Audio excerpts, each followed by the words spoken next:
عليكم ورحمة الله وبركاته. بسم الله الرحمن الرحيم. الحمد لله رب العالمين والصلاة والسلام على سيد المرسلين نبينا محمد وعلى آله وصحبه أجمعين ومن تبعهم بإحسان إلى يوم الدين. أما بعد فقد قال المؤلف رحمه الله تعالى وعن الحسن بن علي رضي الله تعالى عنهما أنه قال علمني رسول الله صلى الله عليه وسلم كلمات أقولهن في قنوت الوتر اللهم اهدني فيمن هديت وعافني فيمن عافيت وتولني فيمن توليت وبارك لي فيما أعطيت وقني شر ما قضيت فإنك تقضي ولا يقضى عليك إنه لا يذل من واليت تباركت ربنا وتعاليت. رواه الخمسة وزاد الطبراني والبيهقي ولا يعز من عاديت. আল্লাহ পাক রব্বুল আলামিনের সমস্ত প্রশংসা যে আল্লাহ পাক আমাদের হিদায়াত দান করেছেন, বলেন আলহামদুলিল্লাহ। সে আল্লাহ পাকের সমস্ত প্রশংসা যে আল্লাহ পাক রব্বুল আলামিন আমাদের অসংখ্য নিয়ামত দান করেছেন দিন দুনিয়ার। আল্লাহ পাকের লাখ লাখ শুকরিয়া।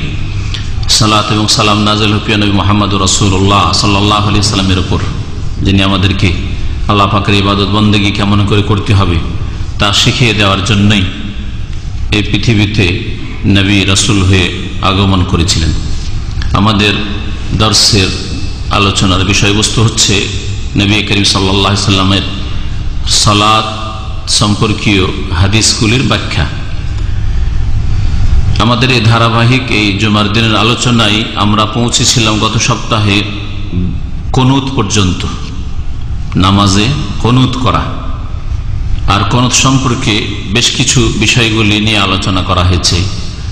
তার মধ্যে একটি বিষয় আমরা জানতে পেরেছি যে কুনুত যেমন বেতরের সালাতে আছে, যেটাকে বেতরের কুনুত আমরা বলে থাকি, কুনুতুল উইতর, যেটা আপনাদের সকলের জানা।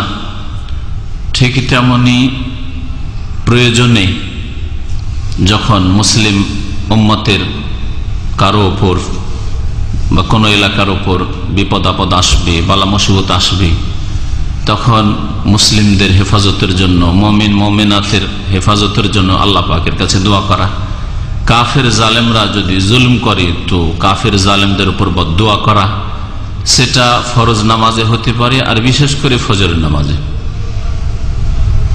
যদি বালা মুসিবত হালকা থাকে, কাফের জালেমদের জুলুম অত্যাচার থাকে কিন্তু এত বেশি সঙ্গীন নয়, তাহলে ফজর নামাজে কুনুত করা যথেষ্ট। যেমন নবী করিম সাল্লাল্লাহু আলাইহি ওয়াসাল্লাম ফজর নামাজে করেছেন 1 মাস ধরে। আর যদি দেখা যায় যে জুলম অত্যাচার খুব বেশি বেড়ে গেছে, তাহলে ফজর ছাড়া মাগরিব এশাতেও করতে পারেন জেহরি নামাজগুলিতে। কিছু ওলামারা এই 3 নামাজ মানে জেহরি নামাজগুলিতে মাগরিব এশা ফজরে সীমিত রেখেছেন বালা মুসিবতের সময় কুনুতের নাজিলাকে। তবে এর সাথে সীমিত রাখা সহিহ হাদিস সম্মত ঠিক নয়, বরং এছাড়াও যদি প্রয়োজন হয়, উম্মতে মুসলিমার ওপর বিপদ আপদ বেশি থাকে বা কাফের জালেমদের অত্যাচার বেড়ে যায়, তাহলে জোহর আসরের সালাতে সিররি নামাজেও কুনুত করা যেতে পারে। তাহলে খোলাসা হচ্ছে যে কুনুত হচ্ছে বেতরের কুনুত, কুনুতুল বিতর। আর এক রকমের কুনুত হচ্ছে কুনুতে নাজেলা, যখন নাজেলা মানে কোনো কিছু নেমে আসা, বালা মুসিবত বিপদ আপদ নেমে আসা। যখন বালা মুসিবত আসবে তখন ফরজ নামাজে, যে কোনো ফরজ নামাজে কুনুত করা যেতে পারে। মুমিনদের জন্য দোয়া করা, আল্লাহ পাক তাদের যেন হেফাজত করেন।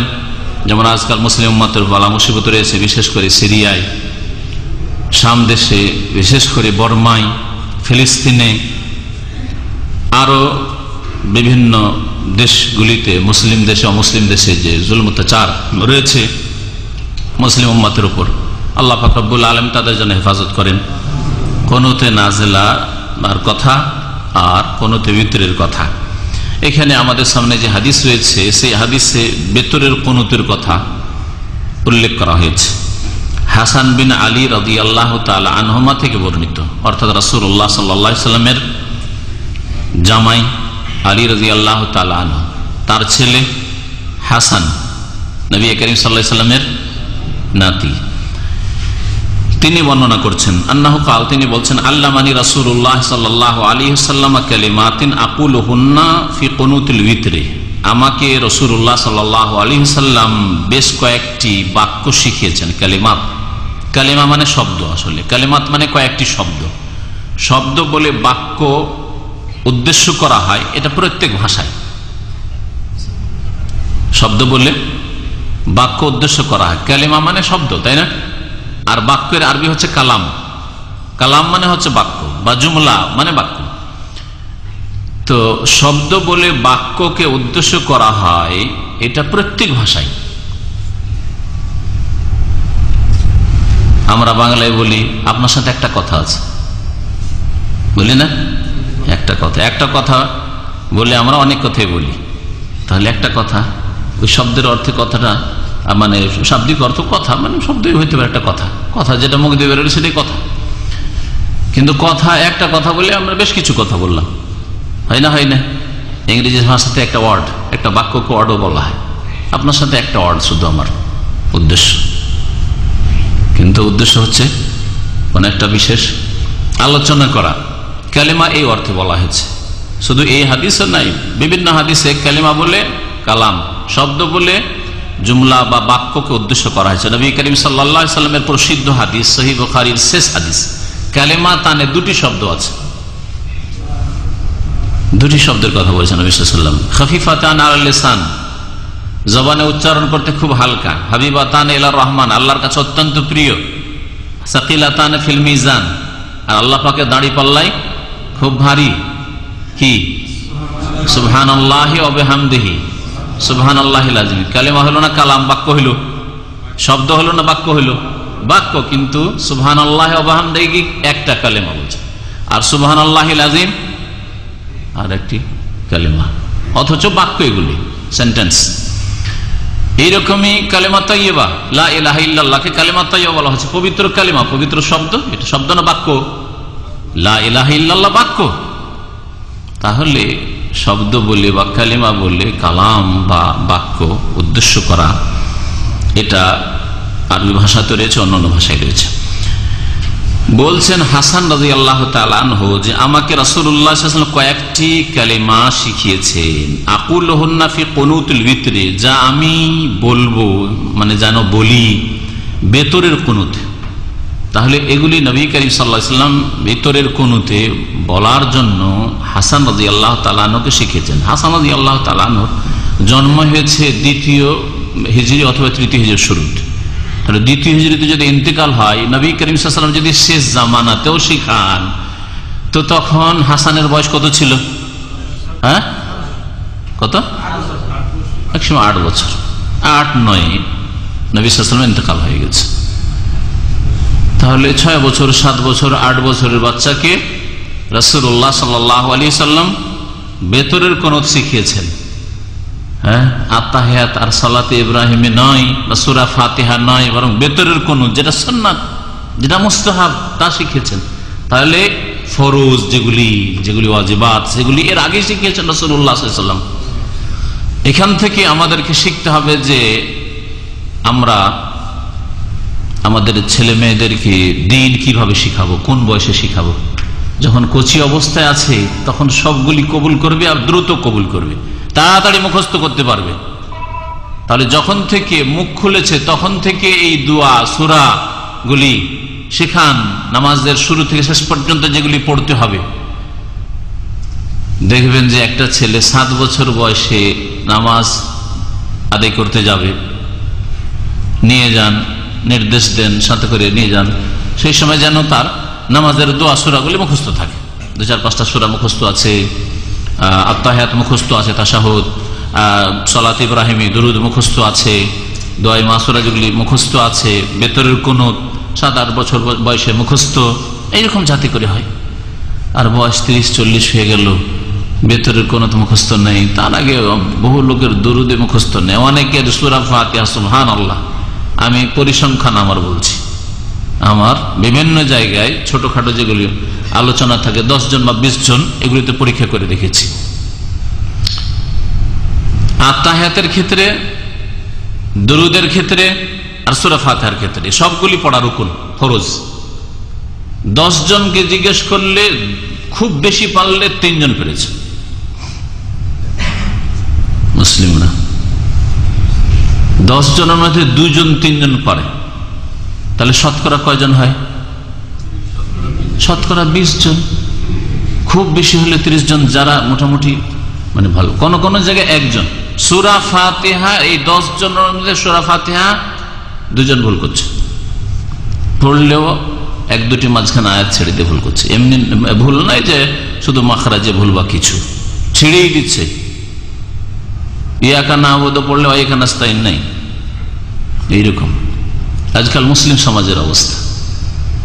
তাহলে যে মুসলিম সমাজের অবস্থা এরকম হবে, তারা কি করে আল্লাহ পাক রব্বুল আলামিন সাহায্য পাবে? তাদের এখান থেকে শুরু করতে হবে, নাকি বড় বড় কাজ থেকে শুরু করতে হবে? এখান থেকে দ্বীনের দাওয়াত শুরু করতে হবে। আমাদের ইসলামের ফাউন্ডেশনই নেই আসলে। ইমানের আরকান, ইসলামের আরকান তো বুঝতে পারেন, ইমানের খুঁটি, ইসলামের খুঁটির খবরই নেই। আল্লাহ পাক যেন মুসলিম উম্মতকে দ্বীন ইসলামের দিকে ফিরার তৌফিক দান করেন, আল্লাহ পাক যেন রহম করেন। বেতর কোনতে নবী করিম সাল্লাল্লাহু আলাইহি সাল্লাম শিখালেন হাসান বিন আলীকে পড়ার জন্য। কি সেই দোয়াটি ছিল, কোনটি? আল্লাহুম্মা হদিনি ফি মান হাদাইত। যদি একা থাকেন তো এইভাবে বলবেন, এক বচন দি। আর যদি আপনার পিছনে মুক্তাদিরা থাকে, একাধিক লোক নামাজের শরীক থাকেন, যেমন রমজানের বেতর জামাতে, তাহলে সেখানে বহু বচন জমা দিয়ে বলবেন আল্লাহুম্মা হদিনা ফি মান হাদাইত। আল্লাহুম্মা হদিনা, নি এক বচন, আমাকে, আর না মানে আমাদেরকে। রব্বি হাবলি, আল্লাহ আমাকে দান করো, মিনাস সালিহিন, সৎ। আর রব্বানা হাবলানা মিন আজওয়াজিনা ওয়া যুররিয়াতিনা, রব্বানা হাবলানা, আমাদেরকে দান করো। তাহলে কোরআনে কারিমে এক বচন দিয়েও দোয়া রয়েছে, বেশ কিছু দোয়া, আর বহু বচন জমা দিয়েও দোয়া রয়েছে অনেক। হাদিসের দোয়াগুলিকে পরিবর্তন করতে কোনো অসুবিধা নেই, এগুলি নবী করিম সাল্লাল্লাহু আলাইহি সাল্লামের বাণী। সুতরাং পরিবর্তন, এক বচন দিয়ে হাদিস এসছে, বহু বচন করেন, কোনো অসুবিধা নেই। কোরআনে কারিমের দোয়া আমি মনে করি, আর আমার মতো আমার করি অনেক ওলামারাই রয়েছেন যারা বলেছেন যে কোরআনে কারিমের আয়াতকে পরিবর্তন করা ঠিক নয়। আর একদল জায়েজ মনে করেন, তারা পরিবর্তন করে থাকেন। এক বচন আছে আর সাথে মুক্তাদিরা আছে, তখন সেগুলিকে বদলিয়ে দিয়ে থাকেন। কিন্তু আমি মনে করি যে না বদলে দিয়ে নিয়তটা বদলানোই যথেষ্ট। শব্দগুলি ঠিক থাক, কারণ কালামুল্লাহ আল্লাহ পাকের বাণী, আর এইভাবে লাহে মাহফুজে লেখা আছে, আর ওইভাবে কোরআনে কারিমে মুসহাফেও লেখা আছে, ওইভাবে আল্লাহ পাক নাযিল করেছেন, এইভাবে আল্লাহ পাক তিনি বলেছেন। আল্লাহ পাকের কালাম মানে আল্লাহ পাক রব্বুল আলামিন এইভাবেই বলেছে, এই শব্দগুলি দিয়ে বলেছেন। শব্দ আল্লাহ পাকের আর অর্থ আল্লাহ পাকের। সুতরাং শব্দ পরিবর্তন করা ঠিক মনে করি না, বরং নিয়ত করেন এক বচন বলে যে আমার পিছনে যারা আছে তারাও এই দোয়াতে শামিল। ইন্নামাল আমালু বিন্নিয়াত, যথেষ্ট। রব্বির হামহুমা কামা রাব্বায়ানি আছে। আজকাল কিছু ইমামরা বলে রব্বির হামহুমা কামা রাব্বাউনা সিগারান, তো রাব্বা ইয়ানি 2 জন, আর অনেকে আছে সুতরাং অনেক বাপ মা হইলো তো রাব্বাউ করলো, আর নিকে না করলো, কামা রাব্বাউনা। আর সাগীরা এক বচন ছিল সিগারা, 3টা পরিবর্তন ঘটাল, কোনো প্রয়োজন করে না কোরআনে কারিমের এইভাবে শব্দ পাল্টাবার। নিয়ত করেন আল্লাহ মাহদিনী, এটা তো হাদিস, বললাম যে হাদিসে জায়েজ ইনশাআল্লাহ তাআলা। কিন্তু কোরআনে কারিমের আয়াতে যেগুলি এক বচন দিয়ে দোয়া আছে, রব্বি হাবলি মিনাস সালিহিন, রব্বানা হাবলানা মিনাস সালিহিন, না, কোনো প্রয়োজন করে না। আল্লাহুম্মা হদিনি ফি মান হাদাইত, অর্থটা সংক্ষেপে বলি, হে আল্লাহ আমাকে হিদায়াত করো, আমাকে রাস্তা দেখাও, ফিমান ওই সব লোকদের দলে শামিল করি। হাদায়াত যাকে বা যাদেরকে তুমি রাস্তা দেখিয়েছো, হিদায়াত করেছো, রাস্তা দেখিয়েছো, তৌফিক দিয়েছো, হিদায়াতের তৌফিক দিয়েছো। গত সপ্তাহে হিদায়াতের বিস্তারিত অর্থ উল্লেখ করা হয়েছে। আল্লাহ মাগফিরলি ওয়ারহামনি ওয়াহদিনি ওয়াআফিনি ওয়ারযুকনি ওয়াজবুরনি, এগুলোর ব্যাখ্যা করতে গিয়ে, সুতরাং আর আবার বিস্তারিত ফেরাবো না। হিদায়াত 2 অর্থে। ওয়াআফিনি ফিমান আফাইত, আর আমাকে নিরাপদ রাখো, নিরাপদ রাখো আমাকে, ফিমান ওই সব লোকদের দলে শামিল করে যাদেরকে তুমি নিরাপদ রেখেছো। নিরাপদ সার্বিক দিক থেকে, নিরাপদ শারীরিক মানসিক বালা মুসিবত বা পীড়া রোগ থেকে, আর নিরাপদ শাহওয়াত আর শুবহাতের অন্তরের যে ব্যাধি রোগ আছে সেগুলো থেকে নিরাপদ রাখো, সবগুলি শামিল। আপনার শরীরটা ভালো, মানসিক অবস্থা ভালো, কিন্তু আপনার ইমানি অবস্থা ভালো না, অন্তরে পাপের রোগ রয়েছে, কুপ্রবৃত্তির রোগ রয়েছে, অন্তরে আপনার সংশয় সন্দেহের শিরকুফরির রোগ রয়েছে, তাহলে এইরকম শরীরের সুস্থতা নিয়ে লাভ নেই। এত সুন্দর চেহারা আর এত সুন্দর শরীর আর এত ওজনের গোস্ত আর মাংস আর হাড় হাড্ডি সব জাহান্নামে যাবে। সুতরাং এইরকম নিরাপত্তা নিয়ে লাভ নেই।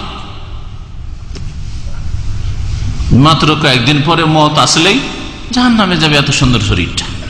সুতরাং আফিয়াত হচ্ছে সার্বিক আফিয়াত, অন্তর সংশয় এবং কুপ্রবৃত্তির ব্যাধি থেকে নিরাপদ থাকা, আর শরীর আর মানসিক অবস্থা, সার্বিক অবস্থা, আর্থিক সবগুলি যেন নিরাপদ থাকে, জানমাল নিরাপদ থাকে, পরিবার নিরাপদ থাকে, সবগুলি এতে সামিল। একটি কথা, ও আফেনি ফিমান আফিক ওয়া তাওয়াল্লানি ফিমান তাওয়াল্লাইত, আর আল্লাহ আমার তুমি দায়িত্ব ভার গ্রহণ করো, আমার তুমি দায়িত্ব না। আল্লাহ যদি কারো দায়িত্ব নিয়ে নেয়, এই দোয়া আল্লাহ যদি আপনার শুনে আমার শুনে, যেন আল্লাহ আমাদের দোয়া কবুল করেন, তাহলে চিন্তা কিসের?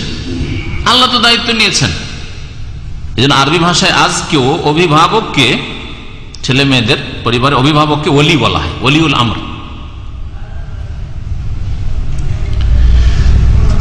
ওয়াতাওয়াল্লানি ফিমান তাওয়াল্লাত, আল্লাহ তুমি আমার দায়িত্বভার গ্রহণ করো ওই সব লোকদের দলে শামিল করে যাদের তুমি দায়িত্বভার গ্রহণ করেছো, যাদের দায়িত্ব তুমি নিয়েছো ওদের দলে আমাকে শামিল করো। আর যাদেরকে অসহায় ছেড়ে দিয়েছো, না তোমাদের দায়িত্ব নেব না, তোমরা নিজেই রিজিক দাতা ছেলে মেয়ের, সেই জন্য ছেলে মেয়ে নিতে চাও না, নিজেই রিজিকের মালিক সেই জন্য বিয়ে করতে চাও না, যে পায়ে দাঁড়ায় আর পায়ে দাঁড়াতে তার 40-50 বছর বয়স হয়ে গেল, নিজেই রিজিক দাতা সেই জন্য নিজের পেট নিয়ে চিন্তা, বাপ মাকে দাও না, তাহলে তোমাদেরকে অসহায় ছেড়ে দিলাম। দোয়া অত্যন্ত গুরুত্বপূর্ণ। আর আল্লাহ যা কিছু আমাকে দান করেছো, প্রদান করেছো, তাতে তুমি বরকত দান করো। বরকত মানে বৃদ্ধি করা, বাহ্যিক বৃদ্ধি আর আভ্যন্তরীণ বৃদ্ধি। আভ্যন্তরীণ ভাবে বাতিনি বৃদ্ধি হওয়া হচ্ছে যে অল্পতেই সন্তুষ্টি, অল্পতেই চলে যাচ্ছে, খুব সুন্দর চলে যাচ্ছে। আর বাহ্যিক বৃদ্ধি হচ্ছে যে বেশি হওয়া, পরিমাণের দিক থেকেও বেশি হওয়া। অনেক সময় পরিমাণে বেশি না হলেও আলহামদুলিল্লাহ অল্পতে এমন ভাবে চলে যাচ্ছে, বড় ধরনের রোগ নেই, বড় ধরনের বালা মুসিবত নেই, বড় ধরনের দুর্ঘটনা নেই, যেখানে হাত দিয়েছেন সেখানে আলহামদুলিল্লাহ অল্প কাজ সেরে চলে আসছেন। এটা হচ্ছে আভ্যন্তরীণ দিক থেকে, বাতিনি দিক থেকে বরকত। বরকত হচ্ছে দুই রকম। বরকত শুধু বড় বড় অঙ্কের টাকা পয়সা নয়, বড় ধরনের নেতৃত্বে বরকত নেই, হ্যাঁ, বড় ধরনের মান মর্যাদায় বরকত নেই, বরকত অল্পতেই বরকত আছে। সবকিছুর ক্ষেত্রে যা কিছু আমাকে দিয়েছো, কত ব্যাপক দোয়া, যা কিছু দিয়েছো, মাথা থেকে পা পর্যন্ত, শরীরের ক্ষেত্রে, মানসিক ক্ষেত্রে, হ্যাঁ, পরিবারের ক্ষেত্রে, হ্যাঁ, ধন দৌলতের ক্ষেত্রে, চাকরির ক্ষেত্রে, ব্যবসার ক্ষেত্রে, হ্যাঁ, ছেলে মেয়ের ক্ষেত্রে। ফিমা আতাইত, আল্লাহ যে ছেলে মেয়ে দিয়েছেন ওতে বরকত দাও। হয়তো আল্লাহ পাক বেশি দেননি, অনেক আশা করেছেন যে ছেলে মেয়ে আরো হবে, কিন্তু না, হয়তো আল্লাহ এক দুটো মেয়েই দিয়েছেন, অথবা একটা ছেলে একটা মেয়ে আল্লাহ দিয়েছেন, বেশি দেননি, আল্লাহ ওতেই বরকত দাও। সংখ্যার দিক থেকে তো অনেক বরকত হয়নি, অনেক ছেলে মেয়ে নেই, কিন্তু আভ্যন্তরীণ দিক থেকে দেখা গেছে মাশাআল্লাহ যে একটা আছে, যে দুটো আছে, তাতেই বরকত। এই দোয়া, বারিক লি ফিমা আতাইত, আল্লাহ যা দিয়েছে আমাকে তাতে তুমি আমার বরকত দান করো। ওয়াকিনি শাররা মা কাযাইত, আর আমাকে রক্ষা করো, আমাকে বাঁচাও। কে কে মানে বাঁচাও, আর নি মানে আমাকে, শুধু কে মানে বাঁচাও। ওয়াকিনা আযাবান নার, ওইখান থেকে ওয়াকিনি এখানে রয়েছে এক বচন। কু আনফুসাকুম, তোমাদেরকে বাঁচাও, জামার শেখা। কাফ শব্দ কে হইলে ওর মানে বাঁচাও, যদি ওয়াও কাফ ইয়া ওর আসল মাদ্দা, তিনটে অক্ষর, তিনটা হরফ অবশ্যই হইতে হবে, কিন্তু এটা তালিল হয়ে আমরের সেগায় কে মানে রক্ষা করো। ওয়াকিনি শাররা মা কাযাইত, হে আল্লাহ তুমি যে খারাপ বা অনিষ্টের ফয়সালা করেছো তোমার সৃষ্টির ক্ষেত্রে, সেসব অনিষ্ট থেকে আমাকে রক্ষা করো, আমাকে বাঁচাও। ওয়াকিনি, আমাকে বাঁচাও, শাররা ওই অনিষ্ট থেকে, মা কাযাইত যা তুমি ফয়সালা করেছো। আল্লাহ পাকের সৃষ্টিগত ফয়সালাতে যেসব অনিষ্ট রয়েছে, আল্লাহ পাকের শরীয়তের ফয়সালাতে, শরীয়তের আদেশ নিষেধে, শরীয়তগত বিষয়ে, বিধানগত বিষয়ে কোনো অনিষ্ট নেই। আল্লাহ পাকের শরীয়ত মানে আল্লাহ যা আদেশ করেছেন। কোন খারাপ জিনিস আছে, খারাপের আদেশ করেছেন? আল্লাহ যেসব কথা কাজ থেকে নিষেধ করেছেন সেগুলিতে অনিষ্ট আছে, মানে নিষেধ করেছেন এতে খারাপই আছে না? সেগুলিতে খারাপ ছিল সেজন্য আল্লাহ নিষেধ করেছেন। সেগুলি খারাপ ছিল, আপনার ক্ষতি করতে, সেজন্য আল্লাহ পাক রব্বুল আলামিন নিষেধ করেছেন। শুকর গোশত হারাম করেছেন, কুকুর হারাম করেছেন, হিংস্র পশু হারাম করেছেন, মদ হারাম করেছেন, কারণ সেগুলিতে অনিষ্ট আছে, সার আছে। তাহলে সেগুলি থেকে যে আল্লাহ বাঁচতে বলেছেন এতে সার নেই, অনিষ্ট নেই, এতে কল্যাণ আছে, খাইর আছে, তাই না? হারাম ব্যবসা থেকে, হারাম উপার্জন থেকে, হারাম খাওয়া থেকে, হারাম পান করা থেকে, হারাম পোশাক পরা থেকে আল্লাহ নিষেধ করেছেন, কারণ হারামে অনিষ্ট আছে, আর হারাম থেকে বেঁচে থাকাই খায়ের আছে, কল্যাণ আছে। তাহলে যেটা বললাম যে আল্লাহ পাকের সৃষ্টিগত যে ফয়সালা মানে আদেশ নিষেধ, শরীয়তের বিধান, তাতে কোন রকমের অনিষ্ট নেই। আল্লাহ তাও ফয়সালা করেছেন, ওয়া কাযা রাব্বুকা আল্লা তা'বুদু ইল্লা ইয়াহু। কাযা, ওখানে আল্লাহ পাকের কাযা, ফয়সালা, সিদ্ধান্ত হয়েছে। শরীয়তের বিষয়গুলি আল্লাহ পাকের সিদ্ধান্ত, আল্লাহ পাকের ফয়সালা। এখানে কোন ফয়সালার কথা বলা হয়েছে? আর একটা দিক, সেটা হচ্ছে সৃষ্টিগত ফয়সালা। আল্লাহ পাকের সৃষ্টিগত ফয়সালার ক্ষেত্রে ভালো হচ্ছে পৃথিবীতে, মন্দ হচ্ছে। আল্লাহ তোমার সৃষ্টির ক্ষেত্রে যে তোমার ফয়সালা রয়েছে, সিদ্ধান্ত রয়েছে, তার অনিষ্ট থেকে আমার রক্ষা করো। আল্লাহ পাকের সৃষ্টিগত ফয়সালাতে বিভিন্ন দুর্ঘটনা রয়েছে। মুসলিম জীবনে দুর্ঘটনা হচ্ছে না? হ্যাঁ, পারিবারিক দুর্ঘটনা হইতে পারে, গাড়ির দুর্ঘটনা হইতে পারে, বাড়ির দুর্ঘটনা হইতে পারে, ধন সম্পদের দুর্ঘটনা হইতে পারে, হইতে পারে না? হইতে পারে না? এগুলো কি ভালো? ভালো? কেউ কি পছন্দ করেন যে আপনার গাড়ির ক্ষতি হোক, বাড়ির ক্ষতি হোক, ছেলে মেয়ের ক্ষতি হোক, হ্যাঁ, বাপ মায়ের ক্ষতি হোক? কেউ কি পছন্দ করেন? তাহলে সবগুলো হচ্ছে অনিষ্ট। কিন্তু আল্লাহ পাকের এইসবে হিকমত আছে, তাই পৃথিবীতে আল্লাহ পাক রব্বুল আলামিন কখনো কখনো ঘটিয়ে থাকেন, হয় সৎ লোকের পরীক্ষা, না অসৎ লোকের সংশোধনের উদ্দেশ্য, পানিশমেন্ট করে, হালকা দুনিয়ার শাস্তি করে। তো আল্লাহ পাকের কাছে একজন মুমিন বান্দা এই ভেতরের কোনতে যেন দোয়া করছে, ওয়াকিনি, আল্লাহ তুমি রক্ষা করিও আমাকে, শাররা মা কাযাই, তুমি যেসব ফয়সালা করেছো তোমার সৃষ্টির ক্ষেত্রে তার অনিষ্ট থেকে। এমন কোন অনিষ্টে ফেলিও না যেসব দুনিয়াতে হচ্ছে। তা দুনিয়াতে আল্লাহ উত্থান পতন হচ্ছে, ফিতনা ফাসাদ হচ্ছে। ভালো নিরীহ মানুষ আলহামদুলিল্লাহ বিদেশ থেকে গেলেন, গিয়ে এয়ারপোর্টে নেমে বাড়ি যাচ্ছে। সাদা সিধে মানুষ, কোন এইসব ফিতনা ফাসাদ আর এসব ঝগড়া বিবাদ আর এসব কলহ, এইসব নেতৃত্বের লোভ, এইসবের সাথে আপনার কোনো সম্পর্ক নেই। কিন্তু আল্লাহ পাকের ফয়সালা সামনে পড়ে গেল যে মারপিট সামনে হচ্ছে, আল্লাহ না করে এরকম কোন মুমিন বান্দার হয়, ভালো মানুষের হয়, কিন্তু পড়ে গেলেন, ঠিক না? আর গিয়ে আপনি নির্দোষী মানুষ দোষী সাব্যস্ত হয়ে গেলেন বা ক্ষতিগ্রস্ত হয়ে গেলেন, আল্লাহ না করে। এই শাররা মা কাযাই, আল্লাহ ওয়াকিনি, আমাকে রক্ষা করিও। তাহলে এই দোয়া করছেন, এই দোয়া আপনার জীবনের প্রত্যেকটি ক্ষেত্রে, যেখানে রাস্তাঘাটে কত দুর্ঘটনা, যে কোনো দুর্ঘটনা হচ্ছে, আপনি চান না মারামারি করতে, একজন জবরদস্তি আপনার সাথে মারামারি করতে আসছে, রাস্তা দিয়ে গাড়ি চালাচ্ছেন, এক বদমাশ শয়তান সামনে গাড়ি দাঁড় করে দিচ্ছে, করছে না? করছে না? শাররা মা কাযাই, আল্লাহ এই যে খারাপ ফয়সালা তোমার সামনে পড়েছে, এই অনিষ্ট থেকে আমাকে রক্ষা করিও। তাহলে এই দোয়া জীবনের প্রত্যেকটি ক্ষেত্রকে সামিল। আল্লাহর সৃষ্টিগত দিকে আপনার কলিগ, সাথী সঙ্গীরা চাকরির ক্ষেত্রে বদ চরিত্রের, ভালো না, আচার আচরণ ভালো না, মালিক ভালো না, মুদির ফোরম্যান সুপারভাইজার ভালো না, জালেম, দাঁড়িয়ে রাখায় সমস্যা, নামাজ পড়তে গেলেও মাথার ব্যথা যন্ত্রণা শুরু হয়ে যায় বদ প্রকৃতির লোকদের, হ্যাঁ, রুমমেট ভালো না, ওয়াকিনি শাররা মা কাযাই, তোমার ফয়সালা আল্লাহ এই রুম আমার জন্য, তোমার ফয়সালা এই কর্মক্ষেত্র, চাকরির ক্ষেত্র আমার, তোমার ফয়সালা এই সাথী সঙ্গীগুলি আমার, ওয়াকিনি শাররা মা কাযাই, তুমি যে আল্লাহ ফয়সালা করেছো, এই ফয়সালাতে যে অনিষ্টগুলি রয়েছে, এই অনিষ্ট থেকে আমাকে রক্ষা করিও। তা কোন দিককে ছাড়া আছে এই দোয়াতে? সবগুলি দিককে সামিল, তাই না? এতটুকু দোয়া করলে ওয়াকিনি শাররা মা কাযাই, আর সমস্ত রকমের অনিষ্ট থেকে আল্লাহ পাকের কাছে আপনি হেফাজত, সুরক্ষা কামনা করলেন। ফাইন্নাকা তাকদি ওয়া লা ইউকদা আলাইক, আল্লাহ তুমি ফয়সালা করো, সিদ্ধান্ত একমাত্র তোমার, ফয়সালা তোমার। আরশ ওয়ালা আল্লাহ পাক রব্বুল আলামিন যুল আরশিল মাজিদ, তিনি যদি ফয়সালা করে দেন তো দুনিয়ার যে কোনো জালেম শাসককে যে ফয়সালা করতে হবে। আর আল্লাহ পাক রব্বুল আলামিনের ফয়সালা যদি উল্টো হয়ে যায় তাহলে কোন ইনসাফ করনেওয়ালাও, আপনার দরদি হিতাকাঙ্ক্ষী মালিক আপনার রক্ষা করতে পারে না। সুবহানাল্লাহ। ফাইন্নাকা তাকদি, আল্লাহ তুমি তো ফয়সালা করো, ওয়ালা ইউকযা আলাইক, তোমার বিরুদ্ধে কেউ ফয়সালা করতে পারে না। আল্লাহ ফয়সালা করেছেন যে আমার বান্দা আব্দুল্লাহকে আমি রাখবো সৌদি আরবে, আমি একে সুস্থ রাখবো, আমি একে হেফাজতে রাখবো, আর দুনিয়া আপনার ক্ষতি করতে চাই, ফাইন্নাকা তাকদি ওয়ালা ইউকযা আলাইক, আল্লাহ তুমি তো ফয়সালা করো, তোমার উপর কেউ ফয়সালা করতে পারে না। মানুষের মানুষ ফয়সালা করে দেয়, বড় বড় শাসকের উপর ছোট ফয়সালা করে দেয়, অনেক সময় করে না। বড় শাসক একটা হুকুম জারি করেছে, বাস্তবায়নের ক্ষেত্রে প্র্যাকটিক্যাল ফিল্ডে গিয়ে তার বাস্তবায়ন হইল না, যারা করবে তারা উল্টো হয়ে গেল।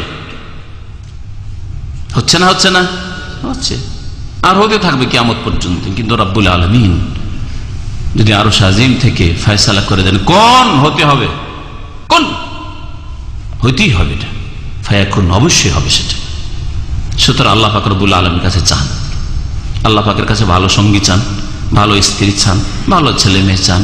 আল্লাহ পাক রব্বুল আলামিনের দিলে কম হয় না, না কম হয়, দিলে কম হয় না। সারা দুনিয়াকে কাফির, বিদিন বিধর্মীকে, নাস্তিককে, যে আল্লাহর অস্তিত্ব বিশ্বাস করেন না, তাকে আল্লাহ দিয়েছেন। আল্লাহ পাক রব্বুল আলামিনের কাছে এই সংকীর্ণতা নেই, বিশেষ করে দুনিয়ার এই তুচ্ছ এইসব নিয়ামতের ক্ষেত্রে আল্লাহ পাক সৎ অসৎ সকলকে দিয়েছেন। আল্লাহ পাকের কাছে নিরাপত্তা তলব করেন, আল্লাহ পাকের কাছে অনিষ্ট থেকে হেফাজত তলব করেন। ওয়াকিনি শাররা মা কাযাইত ফাইন্নাকা তাকদি ওয়ালা ইউকযা আলাইক ইন্নাহু লা ইয়াযিল্লু মান ওয়ালাইত। এখানে ওয়া ইন্নাহু শব্দটিও এসেছে, নিশ্চয়ই লা ইয়াযিল্লু, লাঞ্ছিত অপদস্থ হয় না, মান ওয়ালাইত, যার সাথে তুমি মহব্বত করো, যাকে তুমি ভালোবাসো। হে আল্লাহ, যার সাথে তুমি বন্ধুত্ব করো, যাকে তুমি মহব্বত করো, যাকে তুমি ভালোবাসো, তাকে কেউ লাঞ্ছিত করতে পারে না, বা সে লাঞ্ছিত হয় না। জাল্লা ইয়াজিল্লু, এটা লাজিমের শেখা, সুতরাং সে লাঞ্ছিত হয় না, এই অর্থটা সূক্ষ্ম অর্থ। এখানে আর একটা বাক্য আছে যেটা তাবরানী বাইহাকিতে আছে, কিন্তু সুনানের কিতাবগুলি রাওয়াহুল খামসা যে বলেছেন তাতে নেই। ওটা হচ্ছে ওয়ালা ইয়াইজ্জু মান আদাদ, সামনে আসছে ওটা, যেটা যাদের মুখস্থ আছে তারা ভাববেন যে এখানে তো ওইটা আসলো না, তাই না, আসছে ওটা। তাবারাকতা রব্বানা ওয়া তাআলা, হে আল্লাহ তুমি বরকতের আধার, তুমি বরকতময়। তাবারাকতা, তাবারাকাল্লাযী বিয়াদিহিল মুলক, যার হাতে আল মুলক রয়েছে, সার্বিক ক্ষমতা রয়েছে, সবকিছুর মালিকানা রাজত্ব রয়েছে, তিনি বরকতময়। তাবারাকাল্লাযী নাযালাল ফুরকান, বরকতময় সেই সত্তা, সেই জাতে পাক যিনি আল ফুরকান কোরআনে কারীম নাযিল করেছেন।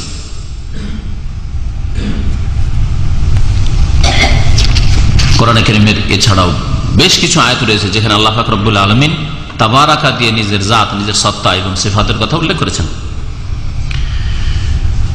তাবারাকতা, হে আল্লাহ তুমি বরকতময়। তাহলে বরকতের মালিক কে? আল্লাহ, তিনি মুবারক। রব্বানা, হে আমাদের রব। ওয়া তাআলাইত, এবং তুমি সুমহান, সুউচ্চ সুমহান। উলুগুন থেকে হচ্ছে তাআলা, জাত সত্তার দিক থেকেও, সিফাত গুণাবলীর দিক থেকেও আল্লাহ পাক রব্বুল আলামিন আরশে আজিমে সমুন্নত।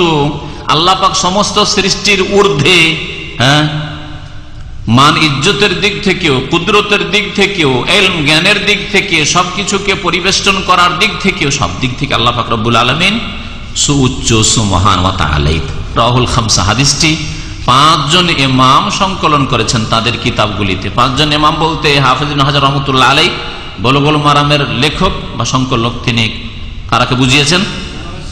ইমামে আহমদ, আবু দাউদ, আর নাসাই, তিরমিজি, ইবনে মাজাহ, এই 5টি কিতাবে আছে এইভাবে।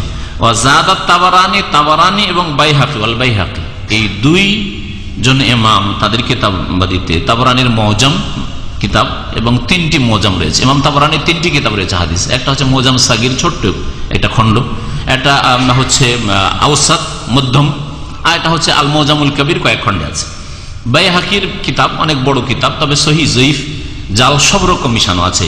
ওই কিতাবে, তাতে এতটুকু অংশ বাড়তি আছে, ওয়ালা ইয়াইজ্জু মান আদে ইন্নাহু লা ইয়াযিল্লু মান ওয়ালাইত ওয়ালা ইয়াইজ্জু মান আদে, তারপরে আছে। আর ইজ্জত দিতে পারেন না বা ইজ্জত পেতে পারেন না ওই ব্যক্তি যেই ব্যক্তির সাথে আল্লাহ আদায় তুমি শত্রুতা রাখো।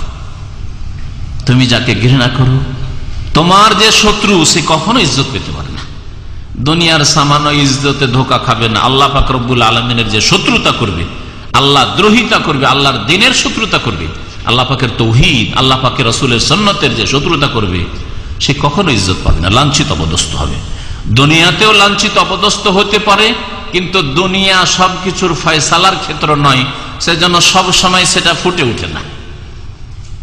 পক্ষান্তরে মওতের পরে চূড়ান্ত ফয়সালা হবে, কিয়ামতে চূড়ান্ত ফয়সালা হবে। ওয়াল্লাহু ইয়াফসুলু বাইনাহুম ইয়াওমাল কিয়ামাহ, কিয়ামতের দিন আল্লাহ পাক রব্বুল আলামিন চূড়ান্ত ফয়সালা করবেন, হক বাতিলের ফয়সালা হয়ে যাবে। সেখানে লাঞ্ছিত হবে আল্লাহ পাকের শত্রুরা, আল্লাহর দ্বীনের শত্রুরা, আল্লাহর নবীর শত্রুরা, মুমিন সৎকর্মশীল ভালো মানুষের শত্রুরা। এই ছিল কুনুত, তাই না? এই একটি কুনুত। কুনুত মুখস্থ আছে? দেখি কতজন ভাইদের কুনুত মুখস্থ আছে। কালিল সংখ্যায় দেখা যাচ্ছে, যাদের মুখস্থ আছে তাদের সংখ্যা কম, যারা মুখস্থ রাখেন না তাদের চাইতে। এতে দুটো রোগ কাজ করছে আপনাদের এই কুনুত মুখস্থ নেই, এতে দুটো রোগ কাজ করছে। একটা রোগ হচ্ছে যে আরেকটা কুনুত মুখস্থ আছে, কারণ মযহাবে ওইটা কুনুত শেখানো হয়েছে, যেটা বাইহাকিতে আছে, মুসনাদ আহমদে, আবু দাউদে, নাসাইতে, তিরমিজি, ইবনে মাজাতে আসলো, বাইহাকিতেও আসলো, আর তাবরানি তো আসলো। এতগুলি কিতাব, 7টা কিতাবে এই কুনুত মুখস্থ হলো না। কিন্তু বাইহাকিতে আছে যে কুনুতটা, সেটা যেহেতু মযহাবে বলেছে, হানাফি মযহাবে, যে ওইটা কুনুত, আল্লাহুম্মা ইন্না নাস্তাঈনুকা ওয়া নাস্তাগফিরুকা ওয়া নাস্তাহদিক ইত্যাদি ইলা আখিরি। এটা যেহেতু মুখস্থ করেছেন, ওই মযহাবের অন্ধ অনুকরণ করতে গিয়ে বেশি সহিটাই মুখস্থ হয়নি। এটা একটা রোগ, এই রোগ থেকে মুক্ত হইতে হবে। ফিরে আসি আমরা কুনুতের দিকে। আলোচনা চলছিল কুনুতের দোয়ার কথা, বেতরের কুনুত, তাই না? ওয়াজাদান নাসাই, ইমাম নাসাই আরো বাড়তি বর্ণনা করেছেন, মিন ওয়াজহিন আখার ফি আখিরি, এই কুনুতের দোয়ার শেষে আরেকটি সূত্রে, মিন ওয়াজহিন আখার মানে মিন তারিকিন আখার, আরেকটি সূত্রের মানে আরেক সনদে, তাতে বাড়তি কি আছে? ওয়া সাল্লাল্লাহু তাআলা আলান নবী, ওয়া সাল্লাল্লাহু তাআলা আলান নবী, মহান আল্লাহ যেন নবী করিম সাল্লাল্লাহু আলাইহি সাল্লামের উপর রহমত বর্ষণ করেন, রহমত বর্ষণ করেন। তাহলে দুরুদ পড়া শেষখানে, এক কথায় সালাত পড়া নবীর ওপর, মানে যেটা ফার্সি ভাষায়, উর্দু বাংলা ভাষায় দুরুদ পড়া বলে লেখা। নবী করিম সাল্লাল্লাহু আলাইহি সাল্লামের উপর দুরুদ দিয়ে, সালাত দিয়ে কুনুত শেষ করা সুন্নাত, এই হাদিসের অংশটুকুর আলোকে, যেটা নাসাইতে রয়েছে। আর এটা মুসনাদ আহমদেও রয়েছে, বরং আরো কয়েকটি কিতাবেও রয়েছে। শুধু এখানে লেখক হাফেজ ইবনে হাজার রহমত, এত বড় মুহাদ্দিস হয়েও হাফেজ হাদিস, তিনি শুধু এখানে বরাত দিয়েছেন নাসাইর, ইমাম নাসাইর, কিন্তু ভাষ্যকার বলছেন যে এই হাদিস মুসনাদ আহমদে আছে, বরং আবু দাউদে 1425 আছে, তিরমিজিতে আছে 464, ইবনে মাজাহ আছে 1178, তাবরানি বড় আল কবির, মুজামুল কবিরে আছে, বাইহাকিতেও আছে। দেখলেন তো, নবী করিম সাল্লাল্লাহু আলাইহি ওয়াসাল্লামের উপর সালাত, এটা কয়েকটি হাদিসে আছে এবং হাদিস সহিহ। তাহলে কুনুত শেষ করার সময় দুরুদ দিয়ে, সালাত দিয়ে কুনুত শেষ করা মুস্তাহাব বা সুন্নাত। যে কোনো দোয়ায় দুরুদ পড়লে, নবী সাল্লাল্লাহু আলাইহি ওয়াসাল্লামের উপর সালাত সালাম পেশ করলে, সেই দোয়া কবুল হয়, সেই দোয়া কবুল হয়, সেই দোয়ায় বরকত হয়। ওয়ালিল বাইহাকি আন ইবনে আব্বাস, আর বাইহাকিতে রয়েছে আব্দুল্লাহ বিন আব্বাস রাদিয়াল্লাহু তাআলা আনহুমা থেকে বর্ণিত, তিনি বলছেন, কানা রাসূলুল্লাহ সাল্লাল্লাহু আলাইহি ওয়াসাল্লাম ইউআল্লিমুনা দুআন, আমাদেরকে রাসূলুল্লাহ সাল্লাল্লাহু আলাইহি ওয়াসাল্লাম একটি দোয়া শেখাতেন, নাদু বিহি ফিল কুনুত মিন সালাতিস সুবহি, যেই দোয়া যেন আমরা পড়ি ফজরের নামাজের, মিন সালাতিস সুবহ, ভোরের নামাজের, ভোরের সালাতের কুনুতে, মিন সালাতিস সুবহি। এই যে মিন সালাতিস সুবহি লাগানো হয়েছে, এই হাদিসটুকু ঠিক নয়। ইমাম হাফেজ ইবনে হাজার রাহমাতুল্লাহ বলেছেন, অফিস সানাদিহি দাফুন, এই হাদিসের সনদের সূত্রে দুর্বলতা রয়েছে। দাফ মানে দুর্বলতা, যায়ীফ। তাহলে হাদিস যে যায়ীফ, আগের হাদিসটুকু সহিহ, আর এখানে বাইহাকির হাদিসটাও যদি এতটুকু হয় যে কুনুতে নবী করিম সাল্লাল্লাহু আলাইহি ওয়াসাল্লাম দোয়া আমাদেরকে শেখাতেন, সাহাবায়ে কেরামদেরকে শেখাতেন, এতটাও সহিহ, কিন্তু কুনুতটা হচ্ছে মিন সালাতুস সুবহ, ভোরের নামাজের এই বাড়তি অংশটুকু সহি নয়। বলছেন লেখক যে রিওয়ায়াতুল বাইহাকি আন ইবনে আব্বাস, আব্দুল্লাহ বিন আব্বাস থেকে যে বাইহাকির রিওয়ায়াত যাতে আছে ফিল কুনুত মিন সালাতিস সুবহ, ফজরের নামাজের কুনুতের কথা যা আছে, ফাকাল আল হাফিজ সানাদুহু যায়িফ, এর সনদ হচ্ছে যায়িফ, এটা সহিহ নয়। নাসাইতে যে বাড়তি বলা হয় সাল্লাল্লাহু আলা নবী, এর সনদ হচ্ছে হাসান, ফাইসনাদু হাসান। ইমাম নবী রহমতুল্লাহ আলাইহি তার একটি কিতাব রয়েছে আল আযকার, তিনিও বলেছেন। ইমাম ইবনুল মুলাক্কিন তিনিও হাসান বলেছেন। জি, তো এই হাদিস হচ্ছে হাসান, আল্লাহু আ'লাম।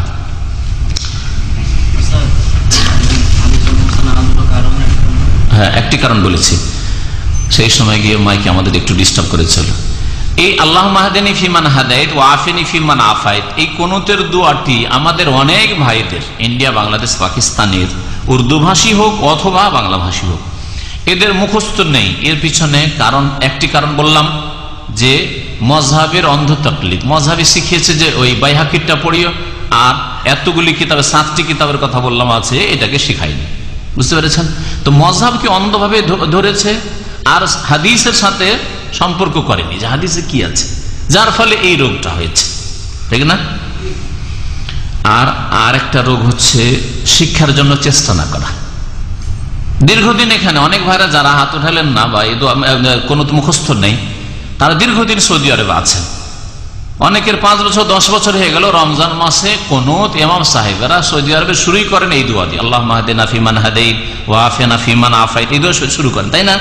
তাহলে প্রথম বছরই তো শুনে নিচ্ছেন, আরে বাবা কুনুতটা শুরু হচ্ছে কোন দোয়া দিয়ে, যেটা দোয়া দিয়ে মুখস্থ শুরু হচ্ছে সেটাই আমার মুখস্থ নেই। তাহলে যদি আপনি মেহনতি হইতেন, একটু দিন শিখার ক্ষেত্রে অ্যাক্টিভ হইতেন, সক্রিয় হইতেন, তাহলে প্রথম বছরই মুখস্থ করে নিতেন। তাই এক হচ্ছে গাফিলতি আমাদের, আর গাফিলরা 2 রকম আছে। এক ধরনের গাফিল আছে যারা সময় নাই, ব্যস্ত, দুনিয়া নিয়ে ব্যস্ত, সময় নেই। আর আশা করি আলহামদুলিল্লাহ ওই দলে আপনারা না, যারা দিন শিখতে আসছেন তারা এইরকম নন। আর আরেক দল আছেন তারা কিরকম গাফিল, হিম্মত হারা গাফিল।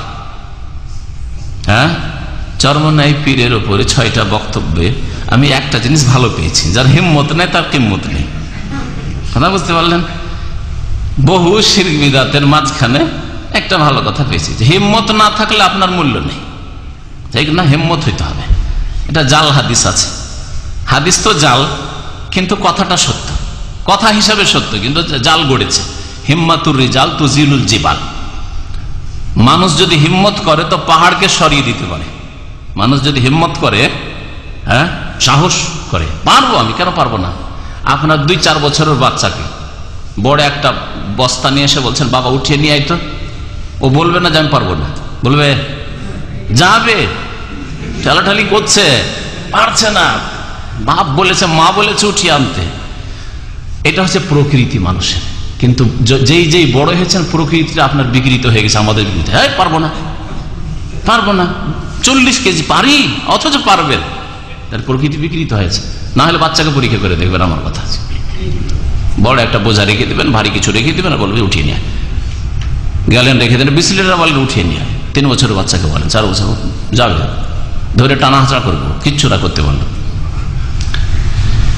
তো হিম্মাতুর রিজাল, মানুষের হিম্মত পাহাড়কে সরিয়ে দিতে পারে। দেখছেন না মক্কার পাহাড় সব ধীরে ধীরে কত যে পাহাড় সরে গেল, আর কত যে সুরঙ্গ হইল। মাশাআল্লাহ, হিম্মত করেছে সৌদি সরকার, জাযাকুমুল্লাহ খাইরান, যে হাজিদের জন্য এতগুলি রাস্তা তৈরি হয়েছে।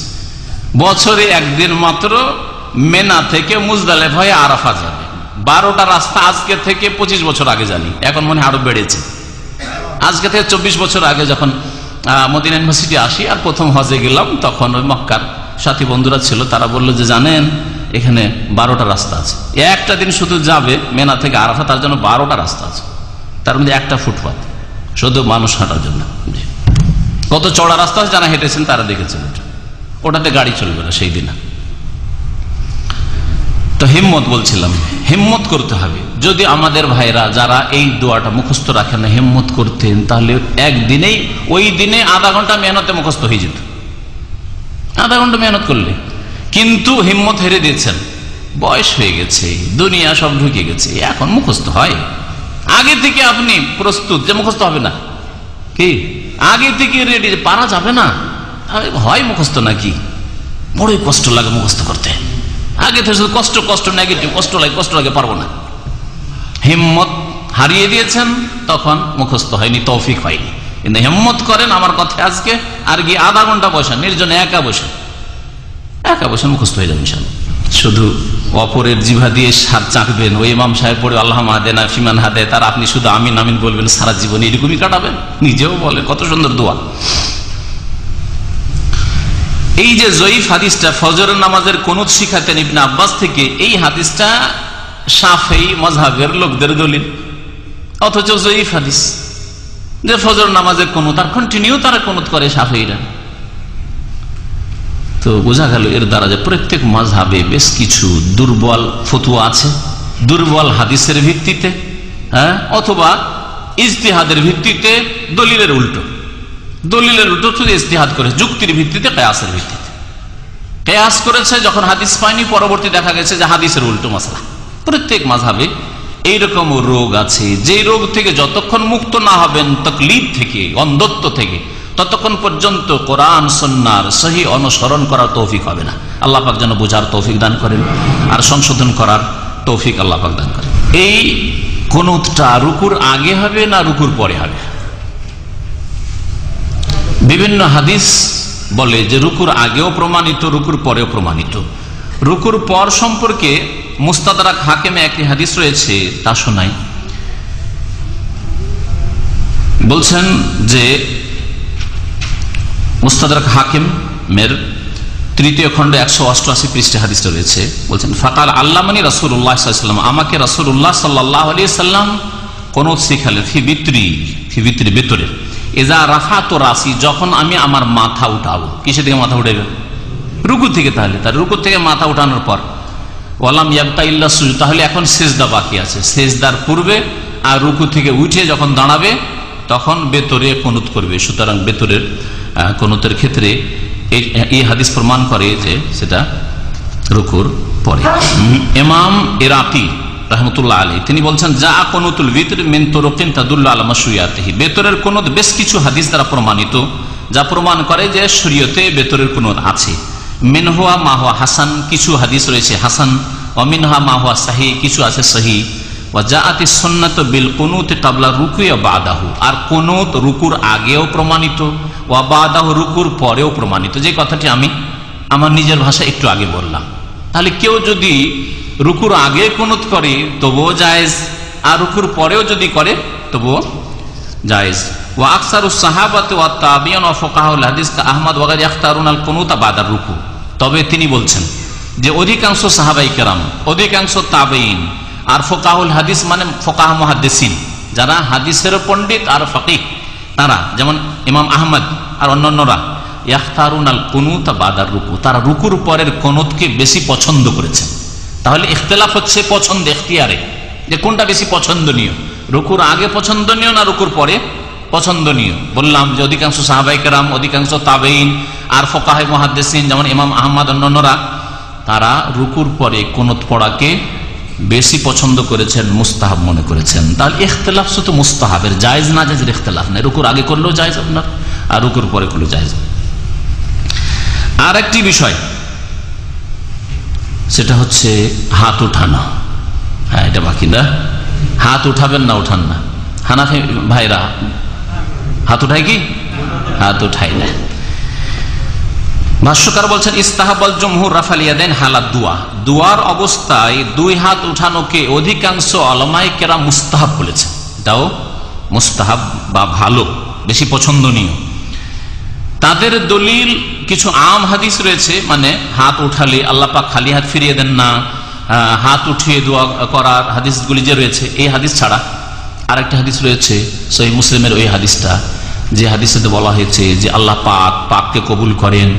আর এক লোকের কথা বললেন, যেই লোক হারাম খায়, হারাম পরে, হারাম উপার্জন করে, ইয়ামুদ্দু ইয়াদাইহি ইলাস সামা, আকাশের দিকে হাত উঠিয়ে দোয়া করছে, ইয়া রব্বে ইয়া রব্বে, এই করে। তাহলে বোঝা গেল যে দোয়ার আদব হচ্ছে আকাশের দিকে হাত উঠিয়ে দোয়া করা। এই ক্ষেত্রে হাত উঠাবেন কেমন করে? এক ধরনের লোকের আছে এরকম করে উঠায়, এইরকম করে উঠায়, এইরকম করে উঠায়, হ্যাঁ, কেউ আবার এইরকম করে উঠায়, হিন্দুদের প্রণাম করার মতো, আবার কেউ উঠায় এরকম করে, কোনটা উঠাবেন?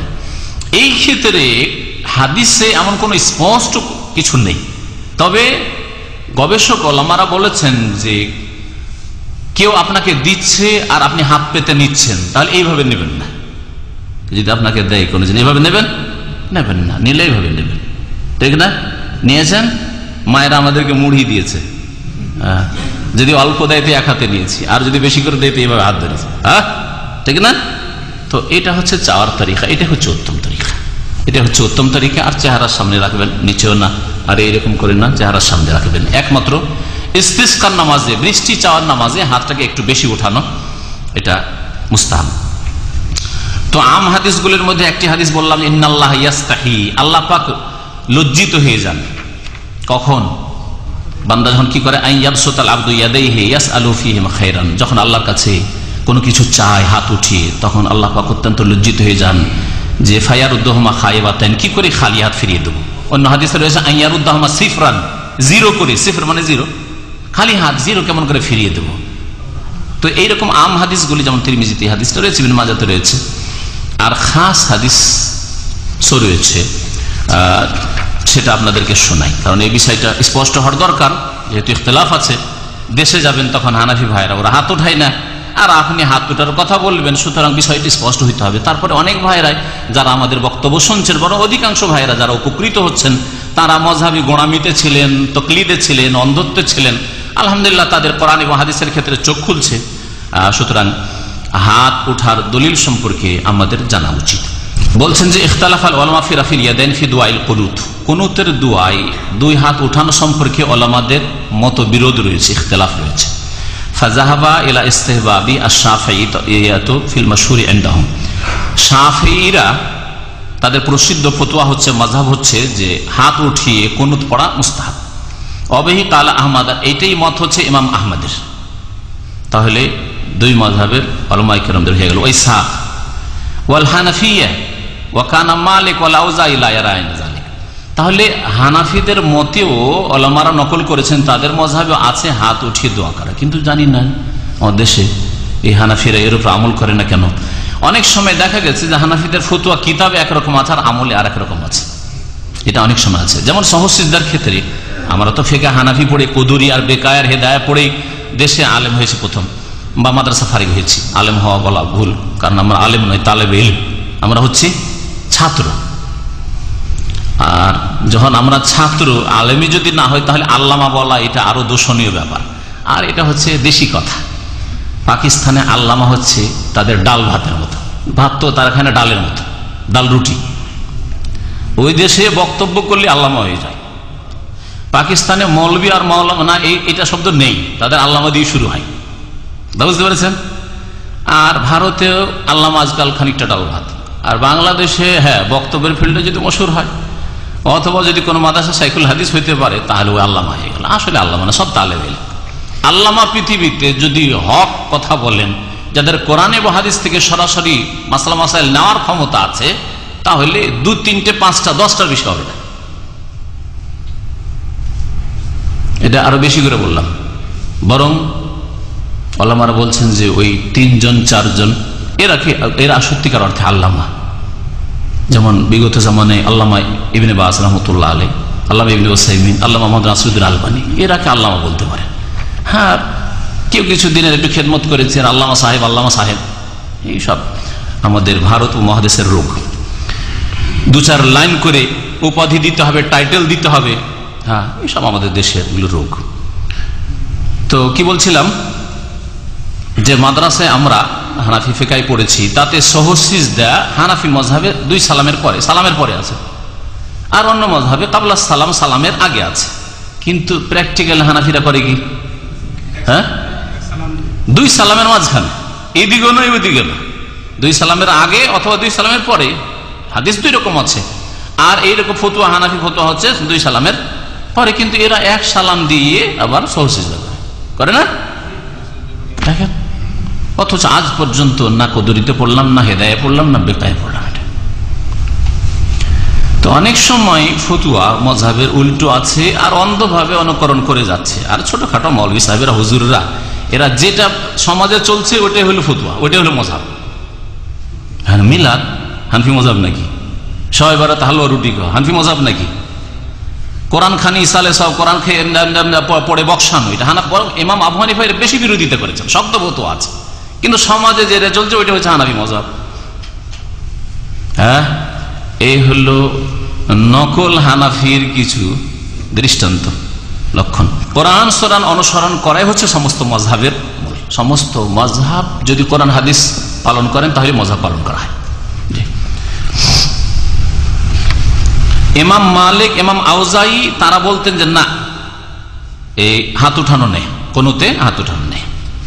যারা মুস্তাহাব বলেছেন তারা বলছেন যে আমদলিল, একটা বললাম যে হাত উঠার ফজিলত সম্পর্কে বললাম।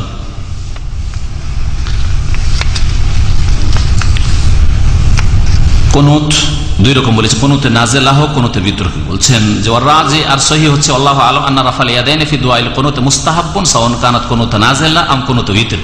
বিতরের কুনুত হোক অথবা বালা মুসিবতের কুনুত হোক, সব ক্ষেত্রে রফুল ইয়াদাইন করা এটাই হচ্ছে বেশি উত্তম। কারণ নবী করিম সাল্লাল্লাহু আলাইহি ওয়াসাল্লাম, প্রথম কথা শুনেন, লিআন্নাহু সাবাতা আনিন নবী সাল্লাল্লাহু আলাইহি ওয়াসাল্লাম আন্নাহু রাফা ইয়াদাইহি ফি দুআইহি আলাল মুশরিকিনা আল্লাযিনা কাতালুস 70 কারিয়ান। নবী করিম সাল্লাল্লাহু আলাইহি ওয়াসাল্লামের 70 জন হাফেজ, কারি, ওলামা তাদেরকে ডেকে নিয়ে গেছিল ধোঁকা দিয়ে কাফেররা, মুশরিকরা, আর তাদেরকে হত্যা করে দিয়েছিল। সেই সময় নবী সাল্লাল্লাহু আলাইহি ওয়াসাল্লাম 1 মাস যে কুনুত নাযিল করেছিলেন তাতে রফুল ইয়াদাইন করেছিলেন। তাতে কি করেছিলেন? হাত উঠিয়ে দোয়া করেছেন, হাত উঠিয়ে দোয়া করেছেন নবী করিম সাল্লাল্লাহু আলাইহি ওয়াসাল্লাম। এটা মুসনাদ আহমদে আছে, আর অন্যান্য হাদিসের কিতাবে রয়েছে। ওয়া কানা যালিকা ফি সালাতিস সুবহ, এটা ছিল ফজরের নামাজে। তাহলে এটা কুনুতে নাযিলা হলো। তো কুনুতে নাযিলায় দলিল পেয়ে গেলেন যে নবী সাল্লাল্লাহু আলাইহি ওয়াসাল্লাম হাত উঠিয়েছিলেন কুনুতে। ফাকাদ কালা আনাস, আনাস বলছেন রাদিয়াল্লাহু আনহু, ফালাকাদ রাআইতু রাসূলুল্লাহ সাল্লাল্লাহু আলাইহি ওয়াসাল্লাম, আমি রাসূলুল্লাহ সাল্লাল্লাহু আলাইহি ওয়াসাল্লামকে দেখেছি ফি সালাতিল গাদাতে, ভোরের নামাজে, রাফা ইয়াদাইহি, দুই হাত উঠালেন, ফাদা আলাইহিম, এবং কাফের মুশরিকদের উপর বদদুয়া করলেন। রাওয়াহু আহমদ মুসনাদ আহমদে, ওয়া তাবরানী ফিস সাগীর, আর তাবরানীর মুজামে সাগীরে রয়েছে। ওয়া আম্মা ফিল কুনুত বিল বিতর, বেতরের কুনুতে কি করবেন? হাত উঠাবেন না, উঠাবেন না। ফালে আন্নাহু সাবিতুন, এটাও প্রমাণিত উমর রাদিয়াল্লাহু তাআলা আনহু থেকে, ওয়া গায়রুহু মিনাস সাহাবা, আর অন্যান্য সাহাবায়ে কেরাম থেকে। অন্যান্য সাহাবা এখানে সংক্ষেপ করে দিয়েছে। ইমাম হাফেজ বিন হাজার রহমাতুল্লাহ আলাইহি তার একটি কিতাব রয়েছে, এক খণ্ডে তাখরিজের কিতাব, তালখিসুল হাবির। যারা হাদিসের স্পেশাল পড়াশোনা করে তাদেরকে এই কিতাবটা পড়তে হয় মদিনা ইউনিভার্সিটিতে, তালখিসুল হাবির। তাতে বলেছেন হাদিস রাফুল ইয়াদাইন ফিল কুনুত, কুনুতে রফুল ইয়াদাইন করার হাদিস রুওয়া আন ইবনে মাসউদ, আব্দুল্লাহ বিন মাসউদ রাদিয়াল্লাহু তাআলা আনহু থেকে বর্ণিত, ওমর থেকে বর্ণিত, ওসমান থেকে বর্ণিত। তিনজন সাহাবীর কথা তিনি উল্লেখ করেছেন। উমরের হাদিস, উমর রাদিয়াল্লাহু তাআলা আনহু যে হাত উঠাতেন বেতরের কুনুতে, বাইহাকি, ফারাহুল বাইহাকি, বাইহাকি তো রয়েছে, অন্যান্য কিতাবে রয়েছে। ওয়া হুয়া ফি রাফুল ইয়াদাইনিল বুখারী, ইমাম বুখারী একটি কিতাব রয়েছে রাফুল ইয়াদাইন, তাতেও এই হাদিস উল্লেখ করা হয়েছে। আর ওয়া রুওয়া আইজান আন আবি হুরায়রা, 4 নম্বর সাহাবী আবু হুরায়রা রাদিয়াল্লাহু তাআলা আনহু থেকেও বেতরের কুনুতে হাত ওঠানো প্রমাণিত। তাহলে সাহাবায়ে কেরামরা, প্রসিদ্ধ সাহাবায়ে কেরাম, তারা হাত উঠাতেন, এটা আমরা জানতে পারলাম বেতরের কুনুতে। ওটাও আমল করা যেতে পারে, কোনো অসুবিধা নেই। এই কুনুতটা পড়ে নেন, তারপরে অন্য কুনুতটা ওটাও পড়বেন। ওমর রাদিয়াল্লাহু তাআলা সেই কুনুতটা পড়তেন, সুতরাং সেটাও পড়তে পারেন, মুস্তাহাব।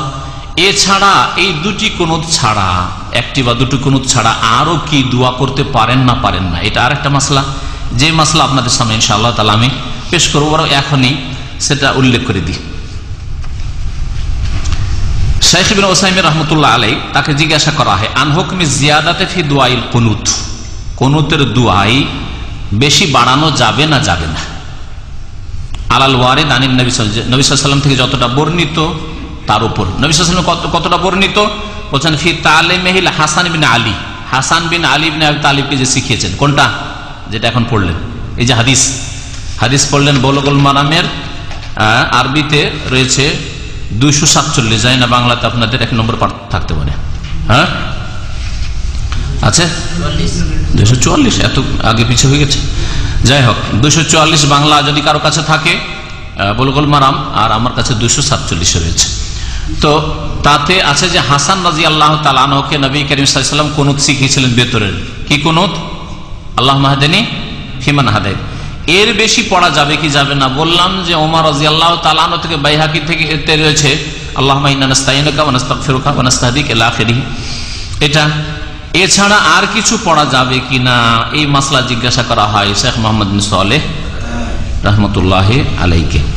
তখন তিনি জবাব দেন, আয-জিয়াদাতু আলা যালিকা লা বাসা বিহা, এর বেশি আরো কিছু দোয়া পড়া এতে কোনো অসুবিধা নেই, মানে জায়েজ জায়েজ। লিআন্নাহু ইযা সাবাতা আন্না হাযা মাওযিউ দুআ, কারণ যখন আমাদের কাছে প্রমাণিত হইল যে এটা দোয়ার ক্ষেত্র, এটা একটা দোয়ার ক্ষেত্র। যেমন দোয়ার ক্ষেত্র নামাজের মধ্যে আরো দুটো আছে প্রসিদ্ধ, একটা হচ্ছে সেজদা আর একটা হচ্ছে আত্তাহিয়াত এবং দুরুদ পড়ে নেওয়ার, সালাত ইব্রাহিম পড়ে নেওয়ার পরে সালামের আগে, এই দুটো হচ্ছে দোয়ার ক্ষেত্র। আর তৃতীয় দোয়ার ক্ষেত্র কুনুতের জায়গায়, ভেতরের কুনুতে। আর যদি বালা মুসিবত হয় তাহলে রুকু থেকে উঠে অথবা রুকুর আগে, এই সময়টি। তো এটা হচ্ছে মাওযিউ দুআ, দোয়ার জায়গা। ওয়ালাম ইউহাদ্দিদ হাযা দুআ বিহাদ্দিন ইয়ানহা আনিজ জিয়াদাতি ফিহি, আর নবী সাল্লাল্লাহু আলাইহি ওয়াসাল্লাম নিষেধ করেননি যে এর বেশি দোয়া করা যাবে না। দোয়ার ক্ষেত্র প্রমাণিত হইল, আর দোয়াকে লিমিটেড করেননি নবী করিম সাল্লাল্লাহু আলাইহি ওয়াসাল্লাম যে এতেই সীমিত, এর বেশি দোয়া করা যাবে এরকম করেননি। ফাল আসল, সুতরাং আসল হচ্ছে যে আন্নাল ইনসান ইয়াদু বিমা শা, মানুষ দোয়া করবে যা তার প্রয়োজন, যা তার প্রয়োজন মানুষ দোয়া করবে। ওয়ালাকিন বাদাল মুহাফাজাতি আলা মা ওয়ারাদ, তবে একটা শর্ত, নবী করিম সাল্লাল্লাহু আলাইহি ওয়াসাল্লাম থেকে যা প্রমাণিত সেটা পড়ার পর, তাহলে আগে আপনি আল্লাহুম্মা হাদিনি ফিমান হাদাইত পড়ে নেন, আল্লাহুম্মা ইন্না নাস্তাইনুকা পড়ে নেন, এগুলো পড়ে নিয়ে তখন আপনি দোয়া করেন। এখন দোয়ার ক্ষেত্রে আর একটি বিষয় মনে রাখবেন যে জামে দোয়া যেগুলি, অর্থ বেশি আর শব্দ কম, কোরআনে কারীমের দোয়া অথবা রাসূলুল্লাহ সাল্লাল্লাহু আলাইহি ওয়াসাল্লামের হাদিসের দোয়া, দোয়ায়ে মাসুর যদি হয় তো আরো ভালো। অল্প কথায় অনেক কিছু চাইলেন, এইরকম অর্থপূর্ণ দোয়া করা ভালো, যেটা ওলামারা এর সাথে সাথে উল্লেখ করেছেন। যেগুলি বর্ণিত হয়েছে সেগুলিকে হেফাজত করতে হবে, তার মানে আন ইয়াকাদ্দামাল ওয়ারিদ ওয়া মান শাআ ইয়াজিদা ফালা হারাজ। তাহলে প্রথম আপনি বলবেন যেগুলো নবী সাল্লাল্লাহু আলাইহি ওয়াসাল্লাম তে প্রমাণিত, শুরু করবেন আল্লাহুম্মা হাদিনা ফিমান হাদাইত বা আল্লাহুম্মা হাদিনি ফিমান হাদাইত বলে। ওয়ালিহাযা বলছেন ওয়ারাদ আনিস সাহাবাতে, এই জন্য সাহাবায়ে কেরামদের আমল ছিল আন্নাহুম ইয়ালআনুনাল কাফারাতা ফি কুনুতিহিম, তাদের কুনুতে তারা কাফেরদের উপর লানত করতেন, কাফেরদের উপর লানত করতেন। মা আন্না হাযা লাম ইয়ারিদ ফিমা আল্লামাহুন নবী, নবী সাল্লাল্লাহু আলাইহি ওয়াসাল্লাম এইভাবে শেখাননি আল্লাহুম্মা লানিল কাফারাতা ওয়াল মুশরিকিন, এইভাবে নবী সাল্লাল্লাহু আলাইহি ওয়াসাল্লাম শেখাননি। তাহলে সাহাবায়ে কেরাম বুঝেছিলেন যে এটা দুয়ার জায়গা, আর কাফের জালেমদের উপর লানত অভিশাপ করা এটা করা যেতে পারে এই সময়। আর তার সাথে সাথে আরেকটি দলিল শুনেন, এই হাদিসটা, যদি ওই হাদিসটার কথা উল্লেখ করেছেন তিনি, হাদিস থেকে দেখেন, হাদিস আছে যে কি বলছেন হাসান বিন আলী, যে রাসূলুল্লাহ সাল্লাল্লাহু আলাইহি ওয়াসাল্লাম আমাকে শিখিয়েছেন কয়েকটা বাক্য, যেগুলি আমি যেন বলি, কিসে? ফি কুনুতুল বিতরে, বেতরের কুনুতে।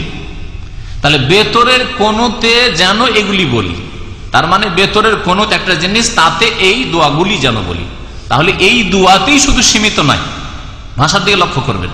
যদি এরকম বলতেন যে আমাকে কুনুতুল ভিতর শিখ, আল্লামানি কুনুতুল ভিতর, আল্লামানি কুনুতুল ভিতর, আমাকে বেতরের কুনুত শিখালেন, তাহলে বলতেন যে আল্লাহুম্মা হাদিনি ফিমান হাদাইত, এটাই শুধু কুনুত।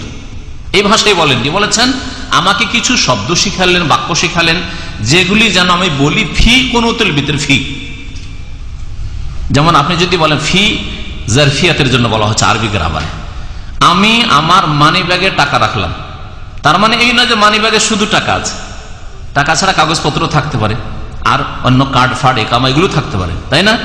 ওই রকমই বেতরের কোনোতে যেন বলি, মানে বেতরের কোনোতে আরো কিছু বলা যেতে পারে, তার মধ্যে এগুলি যেন আমি বলি, নবী করিম সাল্লাল্লাহু আলাইহি ওয়াসাল্লাম শিখিয়েছেন।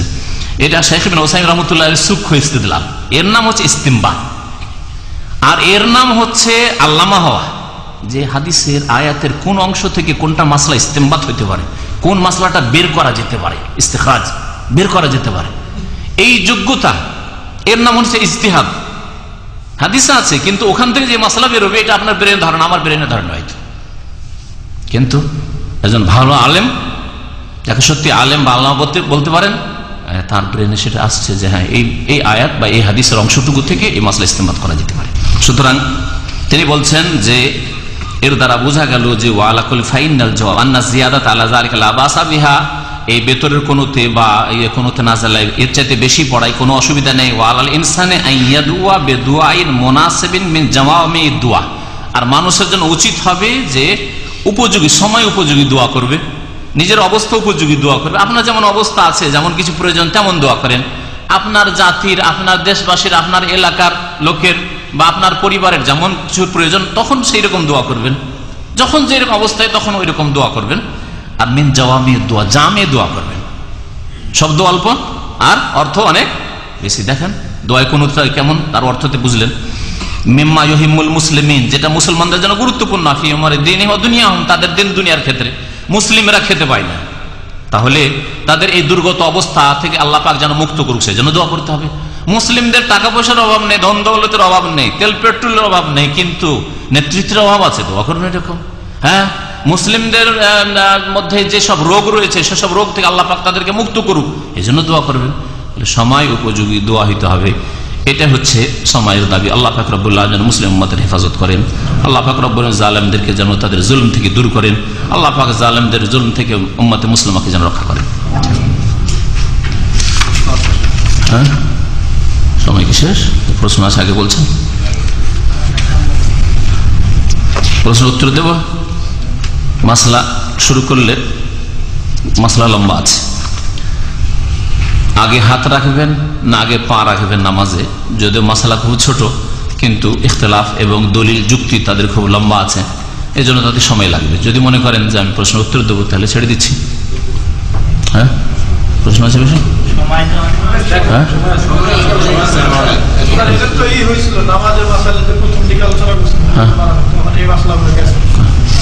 নামাজের মশাল বলবো, আলোচনা হয়েছে, তাহলে কি সংক্ষেপ করে দেবো? চলেন তাহলে। আচ্ছা, তো এক দুটো হাদিস পড়ি আর তো সংক্ষেপে বলছি তাহলে। জি, ওয়ান আবি হুরায়রা রাদিয়াল্লাহু আনহু قال قال رسول الله صلى الله عليه وسلم اذا سجد احدكم فلا يبرك كما يبرك البعير وليضع يديه قبل ركبتيه اخرجه الثلاثه وهو اقوى من حديث وائل بن حجر رايت النبي صلى الله عليه وسلم اذا سجد وضع ركبتيه قبل يديه اخرجه الاربعه فإن للأول شاهدا من حديث ابن عمر رضي الله عنهما صححه ابن خزيمة وذكره البخاري معلقا موقوفا।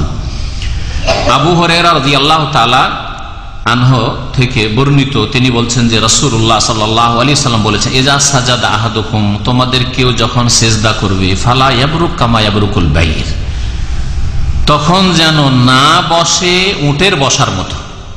না বসে কার মতো? উটের বসার মতো। বারাকা এরকম মানে বসা।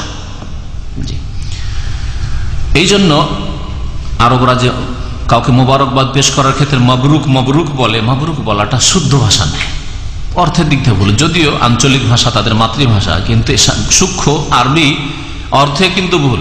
মোবারক বলবেন, কাউকে যদি মোবারকবাদ পেশ করতে কি বলবেন? মোবারক, মাশাআল্লাহ, বারাক। হ্যাঁ, আর মবরুক মানে বারাকা মানে বসা, বারাকা মানে বরকত দেওয়া। আর ওখান থেকে যদি বলেন ইসিম মফউল, তারা মুবারাক হবে। হ্যাঁ, বাবে মুফালাত থেকে। আর বারাকা ইয়াবরুক নাসরা আনসুর থেকে মাবরুক ইসিম মফউল। মাবরুক মানে হচ্ছে বসিয়ে দেওয়া, যাকে বসিয়ে দেওয়া। ফালা ইয়াবরুক বুঝবে না, তাই না? তাহলে মাবরুক মানে বসিয়ে দেওয়া, মাবরুক মানে তোমাকে বসিয়ে দেওয়া হলো বা হুক হোক, এটা হচ্ছে শাব্দিক অর্থ। যদিও তারা মাতৃভাষার অর্থ নিচ্ছে, মোবারকের অর্থই নিচ্ছে মাবরুক বলে, কিন্তু যথাসাধ্য মাতৃভাষা অর্থের দিক থেকে সূক্ষ্ম নয়, ভুল, আমরা অ্যাভয়েড করবো, বল মোবারক। যে তকলিদ, এটা একটা তকলিদ। মবরুক বলছে, আমরা মবরুক বলে, মোবারক বলে, মাশাআল্লাহ, মোবারক মোবারক বলে। কি কারো ছেলে মেয়ে হয়েছে, বিয়ে শাদী হয়েছে, মাশাআল্লাহ, মবরুক মবরুক, মবরুক না বলে মোবারক বলে। জি, ফালা ইয়াবরুক কামা ইয়াবরুকুল বাইর, যেমন উট বসে ওই রকম বসবে না। ওয়ালিয়াদা, তাহলে কেমন করে বসবে? হ্যাঁ, বলছেন ওয়ালিয়াদা ইয়াদাইহি, যেন দুই হাত রাখে, কাবলা রুকবাতাইহি, দুই হাঁটুর আগে, দুই হাঁটুর পূর্বে। তাহলে আগে কি রাখবে? দুই হাত রাখবে, এই হলো হাদিস। আর পরে কি রাখবে? দুই হাঁটু। আখরাজাহুস সালাস, এই হাদিসটি তিনজন ইমাম সংকলন করেছে। তিনজন ইমাম বলতে বোঝানো হয়েছে কাকে? হ্যাঁ, না, তিরমিজি, নাসাই, ইবনে মাজাহ ভুল। হ্যাঁ, ঠিক করে বলেন। ভুলে গেছেন? বুলুগুল মারাম ভূমিকাতে আছে। হ্যাঁ, না না না না, ওগুলো নাই। সালাস কে বলবেন? আবু দাউদ। হ্যাঁ, তিরমিজি, আবু দাউদ, নাসাই, তিরমিজি। ওইদিকে শেষ ইবনে মাজাহ বাদ, আর এইদিকে মুসনাদ আহমদ, বুখারী, মুসলিম বাদ। সালাস দেখেন, আবু দাউদ হাদিস নম্বর 84, তিরমিজি হাদিস নম্বর 269, নাসাইতে 1091 হাদিস। বলছেন হাফেজ ইবনে হাজার রহমতুল্লাহ আলাইহি সংকলক যে ওয়াহুয়া আকওয়া মিন হাদিস ওয়াইল ইবনে হাজার, এই হাদিসটি ওয়াইল ইবনে হুজরের হাদিসের তুলনায় অধিক শক্তিশালী, বেশি বলিষ্ঠ। আবু হুরায়রার হাদিস কি বলে যে আগে সেজদায় যখন যাবেন কি করতে হবে? নামাজে হাত রাখতে হবে। ওয়াইল ইবনে হুজরের হাদিসে কি আছে বলছেন? তার চাইতে বেশি শক্তিশালী আবু হুরায়রার হাদিস। ওয়াইল ইবনে হুজরের হাদিস রয়েছে, তিনি বলছেন রাআইতুন নবী সাল্লাল্লাহু আলাইহি ওয়াসাল্লাম, আমি নবী করিম সাল্লাল্লাহু আলাইহি ওয়াসাল্লামকে দেখলাম, ইযা সাজাদা, সিজদা করলেন যখন, ওয়াদা রুকবাতাইহি ক্বাবলা ইয়াদাইহি, দুই হাতের আগে দুই হাঁটু রাখলেন, দুই হাঁটু রাখলেন দুই হাতের পূর্বে। আখরাজাহুল আরবা, এই হাদিসটি 4 জন ইমাম নকল করেছেন। 4 জন ইমাম মানে আবু দাউদ, নাসাই, তিরমিজি, ইবনে মাজাহ। ইবনে মাজাহ লাগিয়ে দেন। হ্যাঁ, কেন বেশি শক্তিশালী? বলছেন যে আবু হুরায়রার হাদিসের আর একটি সমর্থক হাদিস আছে, শাহেদ মানে সাক্ষী।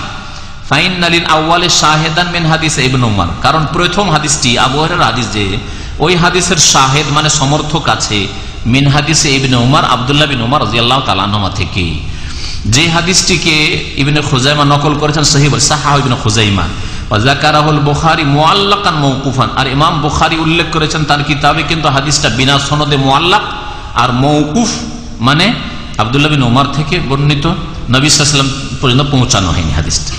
সমর্থক তো পাওয়া গেল না, সমর্থন পাওয়া গেল। এখন কি করেন আপনারা বা কি করবেন? জায়েজ দুটোই, জায়েজ দুটো, এটা নিয়ে বাড়াবাড়ি করবেন না। যদিও কেউ হয়তো উত্তম অনুত্তম বা কেউ নাজায়েজও বলতে পারে, কিন্তু এই নিয়ে বাড়াবাড়ি করবেন না, কারণ হাদিস দুই দিকে আছে।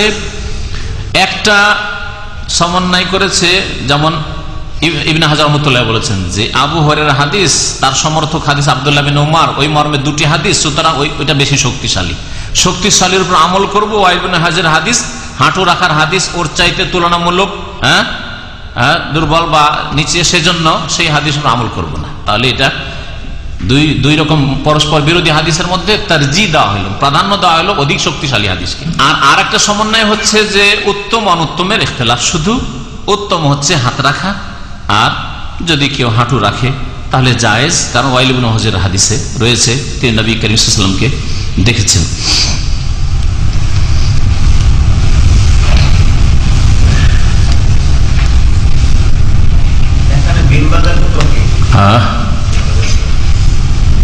এখানে শেখ বিন বাজ রহমতুল্লাহ আলাইহি ফতোয়া হচ্ছে যে উনি বলেছেন যে ওনার ফতোয়াটা একটু হালকা, যে যেটা সুবিধা হয় আপনার, যদি সুবিধা হয় আপনার জন্য হাত রাখা তাহলে হাত রাখবেন।